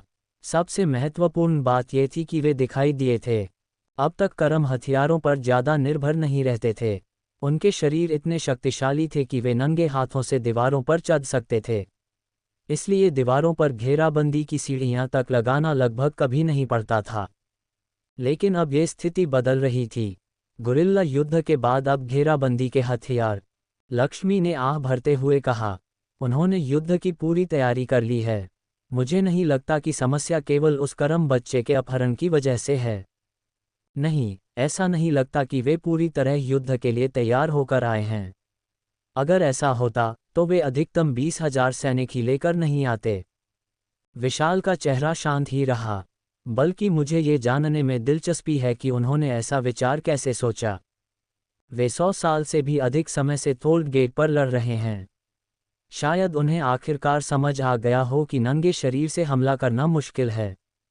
इसके बजाय मुझे लगता है कि उन्होंने ये किसी से सीखा है। अगर पहला विचार सिर्फ लकड़ी के लट्ठे से फाटक तोड़ने का होता तो वे सबसे पहले एक साधारण लट्ठा लेकर आते। लेकिन उन्होंने बैटरिंग राम बनाया है और उनके पास कैटापल्ट भी हैं। मुझे नहीं लगता कि करम इतनी अचानक ऐसी चीजें बना सकते हैं। आपका मतलब है कि किसी ने उन्हें सिखाया? हालांकि व्यापार के रास्ते मौजूद थे, लेकिन वे केवल इशारों के जरिए सीमित स्तर पर संपर्क कर पाते थे। कैटापल्ट या बैटरिंग राम की अवधारणा समझाना, उसका डिज़ाइन साझा करना और फिर उसी के आधार पर युद्ध करना लगभग असंभव था। विशाल चुप रहा। ऐसा नहीं था कि उसके पास कहने को कुछ नहीं था, बल्कि उसने अपनी बात फिलहाल अपने तक रखना बेहतर समझा। यही बात दोनों घेराबंदी के हथियारों और पहाड़ों को पार करके सीमा में घुसने वाले छोटे छोटे करम दलों पर भी लागू होती थी। ये करम की अब तक संचित सभ्यता की सीमा से परे था, चाहे वह जीवन हो या बुद्धि। लेकिन कुछ करम उस सीमा को पार कर चुके थे। वैसे भी 20,000 योद्धा ठीक से घेराबंदी करने के लिए पर्याप्त नहीं हैं। करम भी यह जानता होगा। किले के सेनापति ने बीच में कहा। विशाल ने सिर हिलाया। फिर उसने अमृता का पत्र खोला। पत्र में किले में हुई घटनाओं का संक्षिप्त विवरण था। बेशक उसने वह बात नहीं लिखी जो उसने उस पुरोहित से सुनी थी। उसने सिर्फ ये बताया था कि थोल्ड के उत्तर में स्थित गांव की जानकारी लीक हो गई थी और उसके बाद क्या कदम उठाए गए थे। इसके अलावा उसने जल्दी से अनाज व्यापारियों का संघ बनाने की आवश्यकता और राजधानी में किए जाने वाले कामों के बारे में लिखा था। जब विशाल को बताया गया कि लक्ष्मी पत्र लेकर आई है, तो उसे पहले संदेह हुआ था। उसे लगा था कि शायद अमृता ने लक्ष्मी को उससे मिलने के लिए भेजा है। लेकिन पत्र की सामग्री देखने के बाद ऐसा नहीं लगा। थोल्ड के उत्तर वाले गांव के निवासियों को विद्रोहियों के गांव में शरण देना एक ऐसा निर्णय था जिसे विशाल समझ सकता था। वास्तव में, अगर अमृता उन सभी को मारने वाली नहीं थी, तो इससे बेहतर उपाय शायद कोई नहीं था। ऐसा लग रहा था कि अमृता ने अभी तक शुरू में पूरी तरह ये तय नहीं किया था कि वह किस पर भरोसा कर सकती है। और ऐसा होना स्वाभाविक था। आरती की घटना को अभी ज़्यादा समय नहीं हुआ था। वफादारी और भरोसेमंद होना दो अलग अलग बातें थीं। विशाल अब ये समझ चुका था। विशाल ने पत्र को फिर से मोड़ा और अपनी जेब में रख लिया। बाद में इस पत्र को जला देना होगा। इसमें कुछ ऐसी बातें थीं जिन्हें वह किसी और के हाथ में नहीं पड़ने दे सकता था। उसने कड़वी मुस्कान दी। राजधानी में पहली मुलाकात से लेकर आज तक उन्होंने एक दूसरे को कुछ ही पत्र लिखे थे, लेकिन उसके पास उनमें से एक भी पत्र नहीं बचा था, क्योंकि हर पत्र को जलाना पड़ता था। उनके बीच कभी ऐसा कोई शब्द नहीं लिखा गया था जो इतना स्नेहपूर्ण हो कि उसे संभाल कर रखा जा सके। लक्ष्मी, मैं आज किले में आराम करूंगा। मुझे इसका जवाब लिखना है। जी। लक्ष्मी ने सिर हिलाया। लेकिन क्या आप उन्हें राजधानी जाने से रोकेंगे नहीं? मुझे सर्दियों में उसकी यात्रा को लेकर चिंता है, लेकिन मुझे यकीन है कि सीमा ये बात पहले से जानती है। फिर भी अगर वह जाना चाहती है तो उसका उद्देश्य इतना महत्वपूर्ण होगा कि जाना जरूरी हो। विशाल ने कहा। अनाज व्यापारियों का संघ बनाना और करम की फसल को टेम्पल की ग्रेट एबी की वेदी पर चढ़ाना दोनों महत्वपूर्ण थे। इसके अलावा थोल्ड गेट पर चल रहे विवाद के दौरान विशाल ग्रैंड डचेस के लिए कई फायदे हासिल कर सकता था। इसलिए वह अंदाजा लगा सकता था कि वह राजधानी वापस क्यों जाना चाहती थी। अगर ऐसा था तो उसे केवल उसका समर्थन करना था। धम धम धम धम। करम ने ढोल बजाना शुरू कर दिया। का काक का करम। करम योद्धाओं की सामूहिक चीखों से पूरा आकाश कांप उठा। नीचे देखते हुए विशाल ने कहा, हमें इस टकराव को थोड़ा और लंबा खींचना होगा। आपका क्या मतलब है, महामहिम? लक्ष्मी और किले का सेनापति दोनों उसके आदेश से घबरा गए। 20,000 से कम हैं। इसका मतलब है कि वे वास्तव में युद्ध करने के लिए इकट्ठा नहीं हुए हैं। शायद उनमें से कुछ लोग ये देखने आए हैं कि उनके बनाए कैटापल्ट और बैटरिंग राम वास्तव में काम करते हैं या नहीं। किले के सेनापति का चेहरा थोड़ा गंभीर हो गया। विशाल शुरुआत से ही इसी संभावना के बारे में सोच रहा था। उसे सबसे पहले ये बताया गया था कि विवाद किस वजह से शुरू हुआ था। लेकिन बच्चे के अपहरण का ये कारण केवल एक सतही बहाना था, जिसने करम के उग्रवादी गुट के पक्ष में स्थिति को और मजबूत कर दिया था। सच्चाई पता चलते ही एवरन ने बच्चे को तुरंत वापस भेज दिया था और काफ़ी मुआवजा भी दिया था। फिर भी यह सब हुआ। अब हम 1 या 2 तोपों की गोलाबारी में उनके सारे घेराबंदी के हथियार नष्ट कर सकते हैं। बेहतर होगा कि करम को इन हथियारों की उपयोगिता का पता ही न चलने दें, महामहिम। लेकिन करम पहले ही इन हथियारों की उपयोगिता और रणनीति का अर्थ समझ चुका है। अगर हम उन्हें तुरंत नष्ट कर दें तो करम के भीतर आपसी संघर्ष पैदा हो सकता है, लेकिन अंतिम परिणाम वही रहेगा। अंतिम परिणाम, दूसरी और तीसरी कोशिश की जाएगी। आखिरकार करम सीख ही जाएगा कि दीवारों को नष्ट करने के लिए केवल शारीरिक ताकत काफ़ी नहीं है। उससे पहले हमें उनसे अलग होना होगा। हमें या तो उन्हें पूरी तरह रोकने के लिए पर्याप्त संसाधनों की ताकत चाहिए, या फिर शांति की कोशिश करने की शक्ति। विशाल ने हाथ आगे बढ़ाया। मेरा बड़ा धनुष लाओ। किले का सेनापति आश्चर्य से उसकी ओर देखने लगा। एक लेफ्टिनेंट दौड़कर गया। विशाल का धनुष दीवार के पास तीसरे कमांड पोस्ट में टंगा था। इन दिनों बंदूकों के जमाने में वह केवल सजावट की वस्तु बनकर रह गया था। विशाल ने लंबे समय से इस्तेमाल न किए गए धनुष की डोरी को ठीक किया। उसने बंदूक से गोली चलाने के बजाय तीर चलाने का फैसला किया, क्योंकि तीर करम पर कहीं अधिक सीधा भावनात्मक प्रभाव डाल सकता था। बंदूकें करम के लिए अनजानी थीं। उनसे उनमें डर पैदा किया जा सकता था, लेकिन यह एहसास नहीं कराया जा सकता था कि सामने एक सच्चा योद्धा खड़ा है। धम धम धम धम, ढोल लगातार बजता रहा। बैटरिंग राम आगे बढ़ने लगा। किले के सेनापति ने चिंतित होकर कहा, क्या आप सच में उन्हें ऐसे ही आगे बढ़ने देंगे? वे फाटक को नुकसान नहीं पहुंचा सकते। विशाल ने तीर धनुष पर चढ़ाया। जैसे ही उसने डोरी पीछे खींची, उसके पूरे शरीर की मांसपेशियां तन गईं। मेरे दूसरा तीर चलाने के बाद गोलाबारी करना। और कैटापल्ट। एक को छोड़ दो, देखते हैं कि वह ठीक से काम करता है या नहीं। सभी ढालें अपनी जगह पर हैं। जी। सबसे पहले करम आगे बढ़े। काक काक। सबसे आगे चल रहे करम योद्धा ने जोर से चिल्लाया। वे आ रहे हैं, किसी ने चिल्लाकर कहा। कुछ करम योद्धाओं ने बैटरिंग राम को धक्का देते हुए दौड़ना शुरू कर दिया। विशाल ने तीर छोड़ दिया। फुसफुसाती हुई आवाज के साथ उड़ता हुआ तीर सीधे करम के विशाल ढोल के बीचों बीच जा धंसा। टोंग। ढोल फट गया और उसकी आवाज ने करम के युद्धघोष को चीर दिया। दूसरे तीर ने ढोल बजा रहे करम के पास खड़े झंडे के डंडे को तोड़ दिया। करम कुछ क्षण के लिए घबरा गए और रुक गए। इतनी दूरी से धनुष द्वारा ढोल पर सटीक निशाना लगाना और फिर झंडे के डंडे को तोड़ देना कोई साधारण योद्धा नहीं कर सकता था। फिर भी गोलाबारी जारी रही। धड़ाम। पहली तोप की मार ने एक ही वार में बैटरिंग राम को तोड़ दिया। उसे धक्का दे रहे कुछ करम भी विस्फोट की चपेट में आ गए और बुरी तरह घायल हो गए। धड़ाम। दूसरी गोलाबारी ने कैटापल्ट को भी खतरे में डाल दिया। तभी विशाल ने झंडे के डंडे के पास खड़े एक युवा करम को देखा। उसने उसे दोबारा इसलिए देखा क्योंकि वह सीधे विशाल को देख रहा था। विशाल करम का चेहरा साफ साफ पहचान नहीं पा रहा था। वह लंबे समय से ग्रैंड डची से दूर रहा था, लेकिन उस करम को ऐसी कोई समस्या नहीं थी। उसकी आंखों में विशाल के चेहरे को पहचानने वाली एक अर्थपूर्ण नज़र थी। आमतौर पर करम इंसानों के चेहरों को स्पष्ट रूप से पहचान नहीं पाते थे। वे कपड़ों, धनुष और वातावरण से समझते थे कि इंसानों का नेता कौन है। लेकिन इस करम की नज़र केवल दुश्मन सेना के नेता पर नहीं थी। तुम मुझे जानते हो? विशाल ने उसकी नज़र को पकड़ लिया। उसके सीने के भीतर कुछ तेजी से धड़क उठा। ये सीमा पार कर चुका था।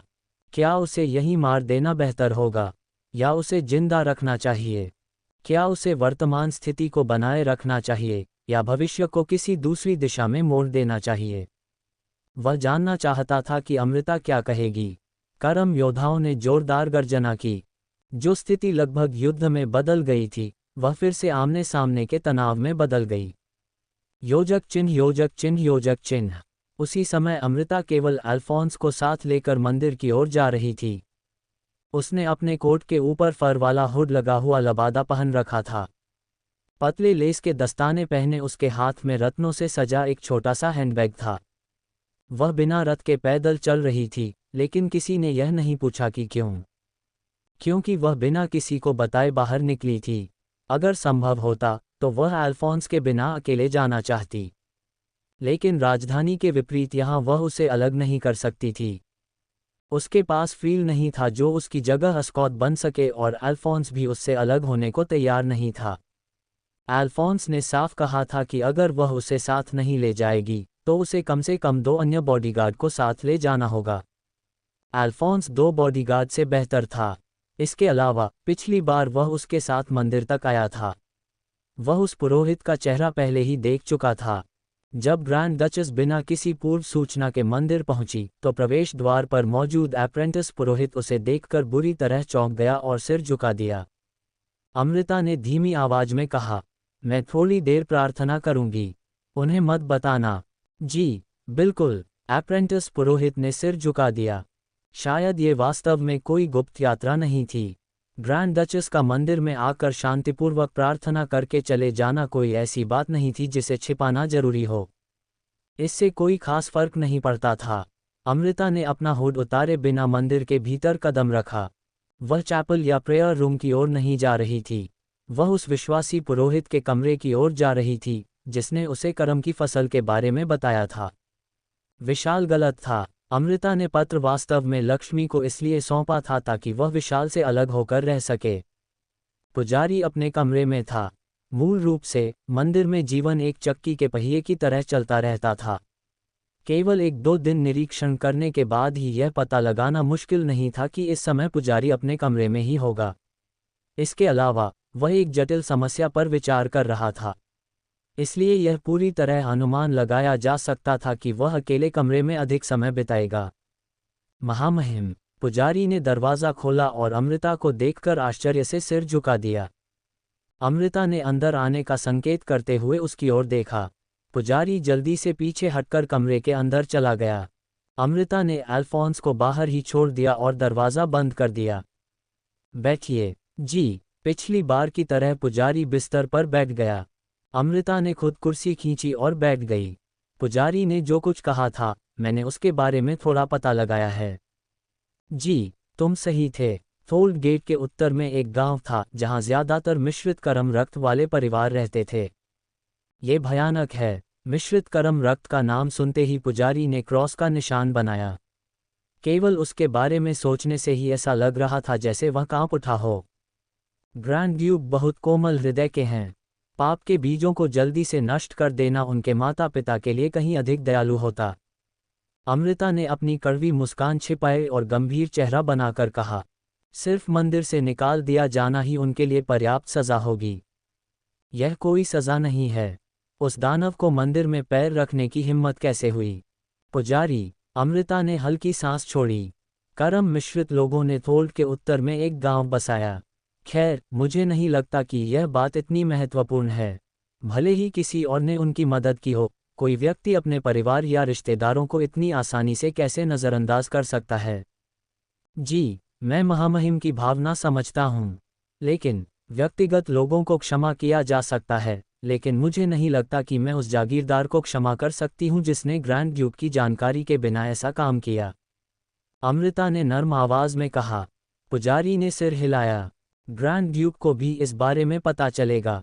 आखिर यही युद्ध का कारण बना है, इसलिए वह सच्चाई जाने बिना इसे नज़रअंदाज नहीं कर सकते। मैं उस व्यक्ति को ढूंढूंगी जिसने ये सब किया और उसे दंड दूंगी। हाँ, बिल्कुल, यह अच्छी बात है, लेकिन अभी परिस्थितियां अच्छी नहीं हैं। कुछ समय पहले जॉर्डन परिवार की घटना हुई और अब थोल्ड गेट पर करम का खतरा मंडरा रहा है। इसलिए हमें सावधानी बरतनी होगी। मैं समझता हूं कि आप क्या कहना चाहती हैं। क्या आपने पहले ही टेम्पल के लिए एक पत्र लिख दिया था? अमृता ने पूछा। पुजारी ने सिर हिलाया। तो वह पत्र अभी मुझे दे दीजिए। मैं जल्द ही राजधानी जाने वाली हूं, लेकिन मैं उस पत्र को तुरंत नहीं भेजूंगी। तो आपका मतलब क्या है? यदि आपको कोई नई खबर मिलती है या ऐसी कोई महत्वपूर्ण बात पता चलती है जिसके कारण उस पत्र को तुरंत टेम्पल तक पहुंचाना आवश्यक हो, तो आप दोबारा मुझसे संपर्क कर सकते हैं। अमृता ने कहा, तब मैं ये सुनिश्चित करूंगी कि आपका पत्र तुरंत टेम्पल तक पहुंचे। लेकिन अगर रास्ते में खबर रोक ली गई या किसी ने उसमें फेरबदल कर दिया तो? पुजारी ने चिंता से भरे चेहरे के साथ कहा।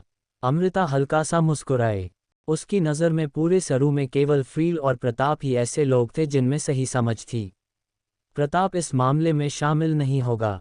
हालांकि महत्वपूर्ण बात यह थी कि पुजारी ऐसा नहीं सोचता था। अमृता ने अपना हैंडबैग खोला और उसमें से चांदी की एक मुहर निकाली। मैं तुम्हें ये दूंगी। क्या यह महामहिम की मुहर है? मैंने इसे अपनी शादी से पहले इस्तेमाल किया था। ऐसा कहते हुए अमृता ने उसे मुहर का आकार दिखाया। उस पर बेल वाले गुलाब का डिज़ाइन बना हुआ था, जैसी मुहर अविवाहित युवतियां इस्तेमाल करती थीं, जिनके पास अपने परिवार पर कोई अधिकार नहीं होता था। अगर तुम इसे यहाँ इस तरह दबाओगे तो इसका डिज़ाइन बदल जाएगा। अमृता ने मुहर की एक सजावट को दबाया और फिर उसे पुजारी को दिखाया। मुहर के निचले हिस्से की नक्काशी का एक भाग ऊपर उठाया था। बेल वाले गुलाब की पंखुड़ियां उभरी हुई आकृति में बदल गई थीं। कुल मिलाकर डिज़ाइन लगभग वैसा ही था, लेकिन उसका रूप थोड़ा अलग दिखाई देने लगा था। उसकी सीमा भी बदल गई थी। जब मुझे अपनी माँ से छिपाकर किसी दोस्त का निजी पत्र मिलता था, तब मैं इसी मुहर का इस्तेमाल करती थी, पुरोहित। उसने उसे अपना मित्र कहा, लेकिन पुजारी जल्द ही समझ गया कि उसका इशारा किसकी ओर था। मीरा कैसी इंसान थी, इसकी अफवाहें इस दूर दराज की भूमि तक पहुंची हुई थीं।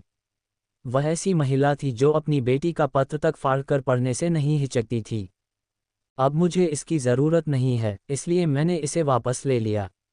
लेकिन मेरी दासी इस बदली हुई मुहर को पहचानती है। मैं समझ गया। अगर मुझे कभी कोई गंभीर बात बतानी हुई तो मैं इस मुहर को लगाकर पत्र महामहिम की दासी को भेज दूंगा। हाँ, तब वह पत्र बिना किसी बदलाव के मेरे पास पहुंचेगा। ये पूरी तरह झूठ था। अमृता के पास शादी से पहले कभी ऐसी कोई अलग मुहर नहीं थी।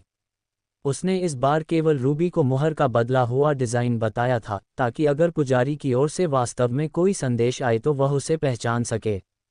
बेशक इसकी संभावना बहुत कम थी, क्योंकि वह वास्तव में इस मुहर को इस्तेमाल करने के लिए किसी को देने वाली नहीं थी। इस मुहर में एक जटिल यंत्र लगा हुआ था। जब उसने इसे पुजारी को दिखाया था, तब उसने पहले दूसरी सजावटों को दबा दिया था, ताकि मुहर सुरक्षित रूप से अपना रूप बदल सके। लेकिन अगर कोई उस खास सजावट को दबाता जिसे अमृता ने पुजारी को बताया था, तो उसके अंदर से एक छोटा सा कांटा बाहर निकल आता।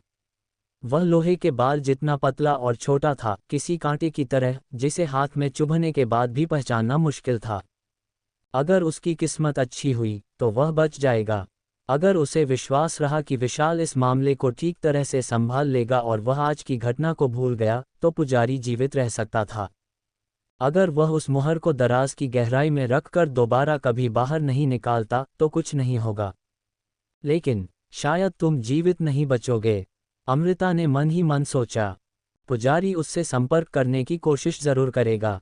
यह उसके विश्वास का मामला था। भले ही वह अपने रहस्य को छिपाकर रखने की कसम खा ले, उस पर भरोसा करना मुश्किल था। आखिर वह वही व्यक्ति था जिसने कठिन परिस्थिति में भी अमृता से संपर्क किया था, क्योंकि उसे पूरे उत्साह के साथ विश्वास था कि उसे ये सच्चाई किसी न किसी तरह बतानी ही होगी। वह निश्चित रूप से करम की फसल के बारे में टेम्पल को सूचित करने की कोशिश करेगा। अंततः वह मर जाएगा, फिर उसके बचने की थोड़ी सी संभावना छोड़ने का क्या अर्थ था? क्योंकि यह मेरे लिए एक बहाना बन जाएगा। अमृता ने अपने लिए एक बहाना सोच लिया था। जिस समय पुजारी की मृत्यु होगी, तब तक वह खुद राजधानी में होगी। कोई भी उसे उस मृत्यु से जोड़ नहीं पाएगा। असल में इसका कोई खास अर्थ भी नहीं था। इस जहर का लगभग कोई निशान नहीं बचता था।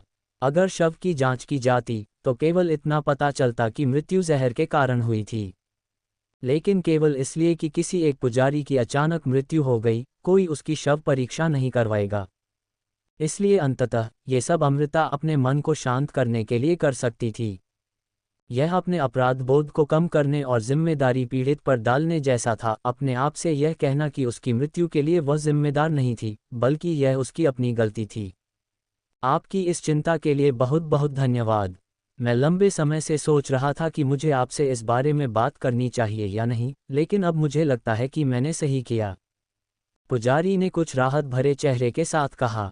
हिज ग्रेस पर विश्वास रखिए और प्रतीक्षा कीजिए। मुझे उम्मीद है कि आप लोगों पर भी उतना ही विश्वास बनाए रखेंगे जितना ईश्वर पर रखते हैं, अमृता ने कहा। फिर उसने पुजारी का मोटा सा पत्र अपने हैंडबैग में रखा और बाहर निकल आई। अंदर जाए, पुरोहित।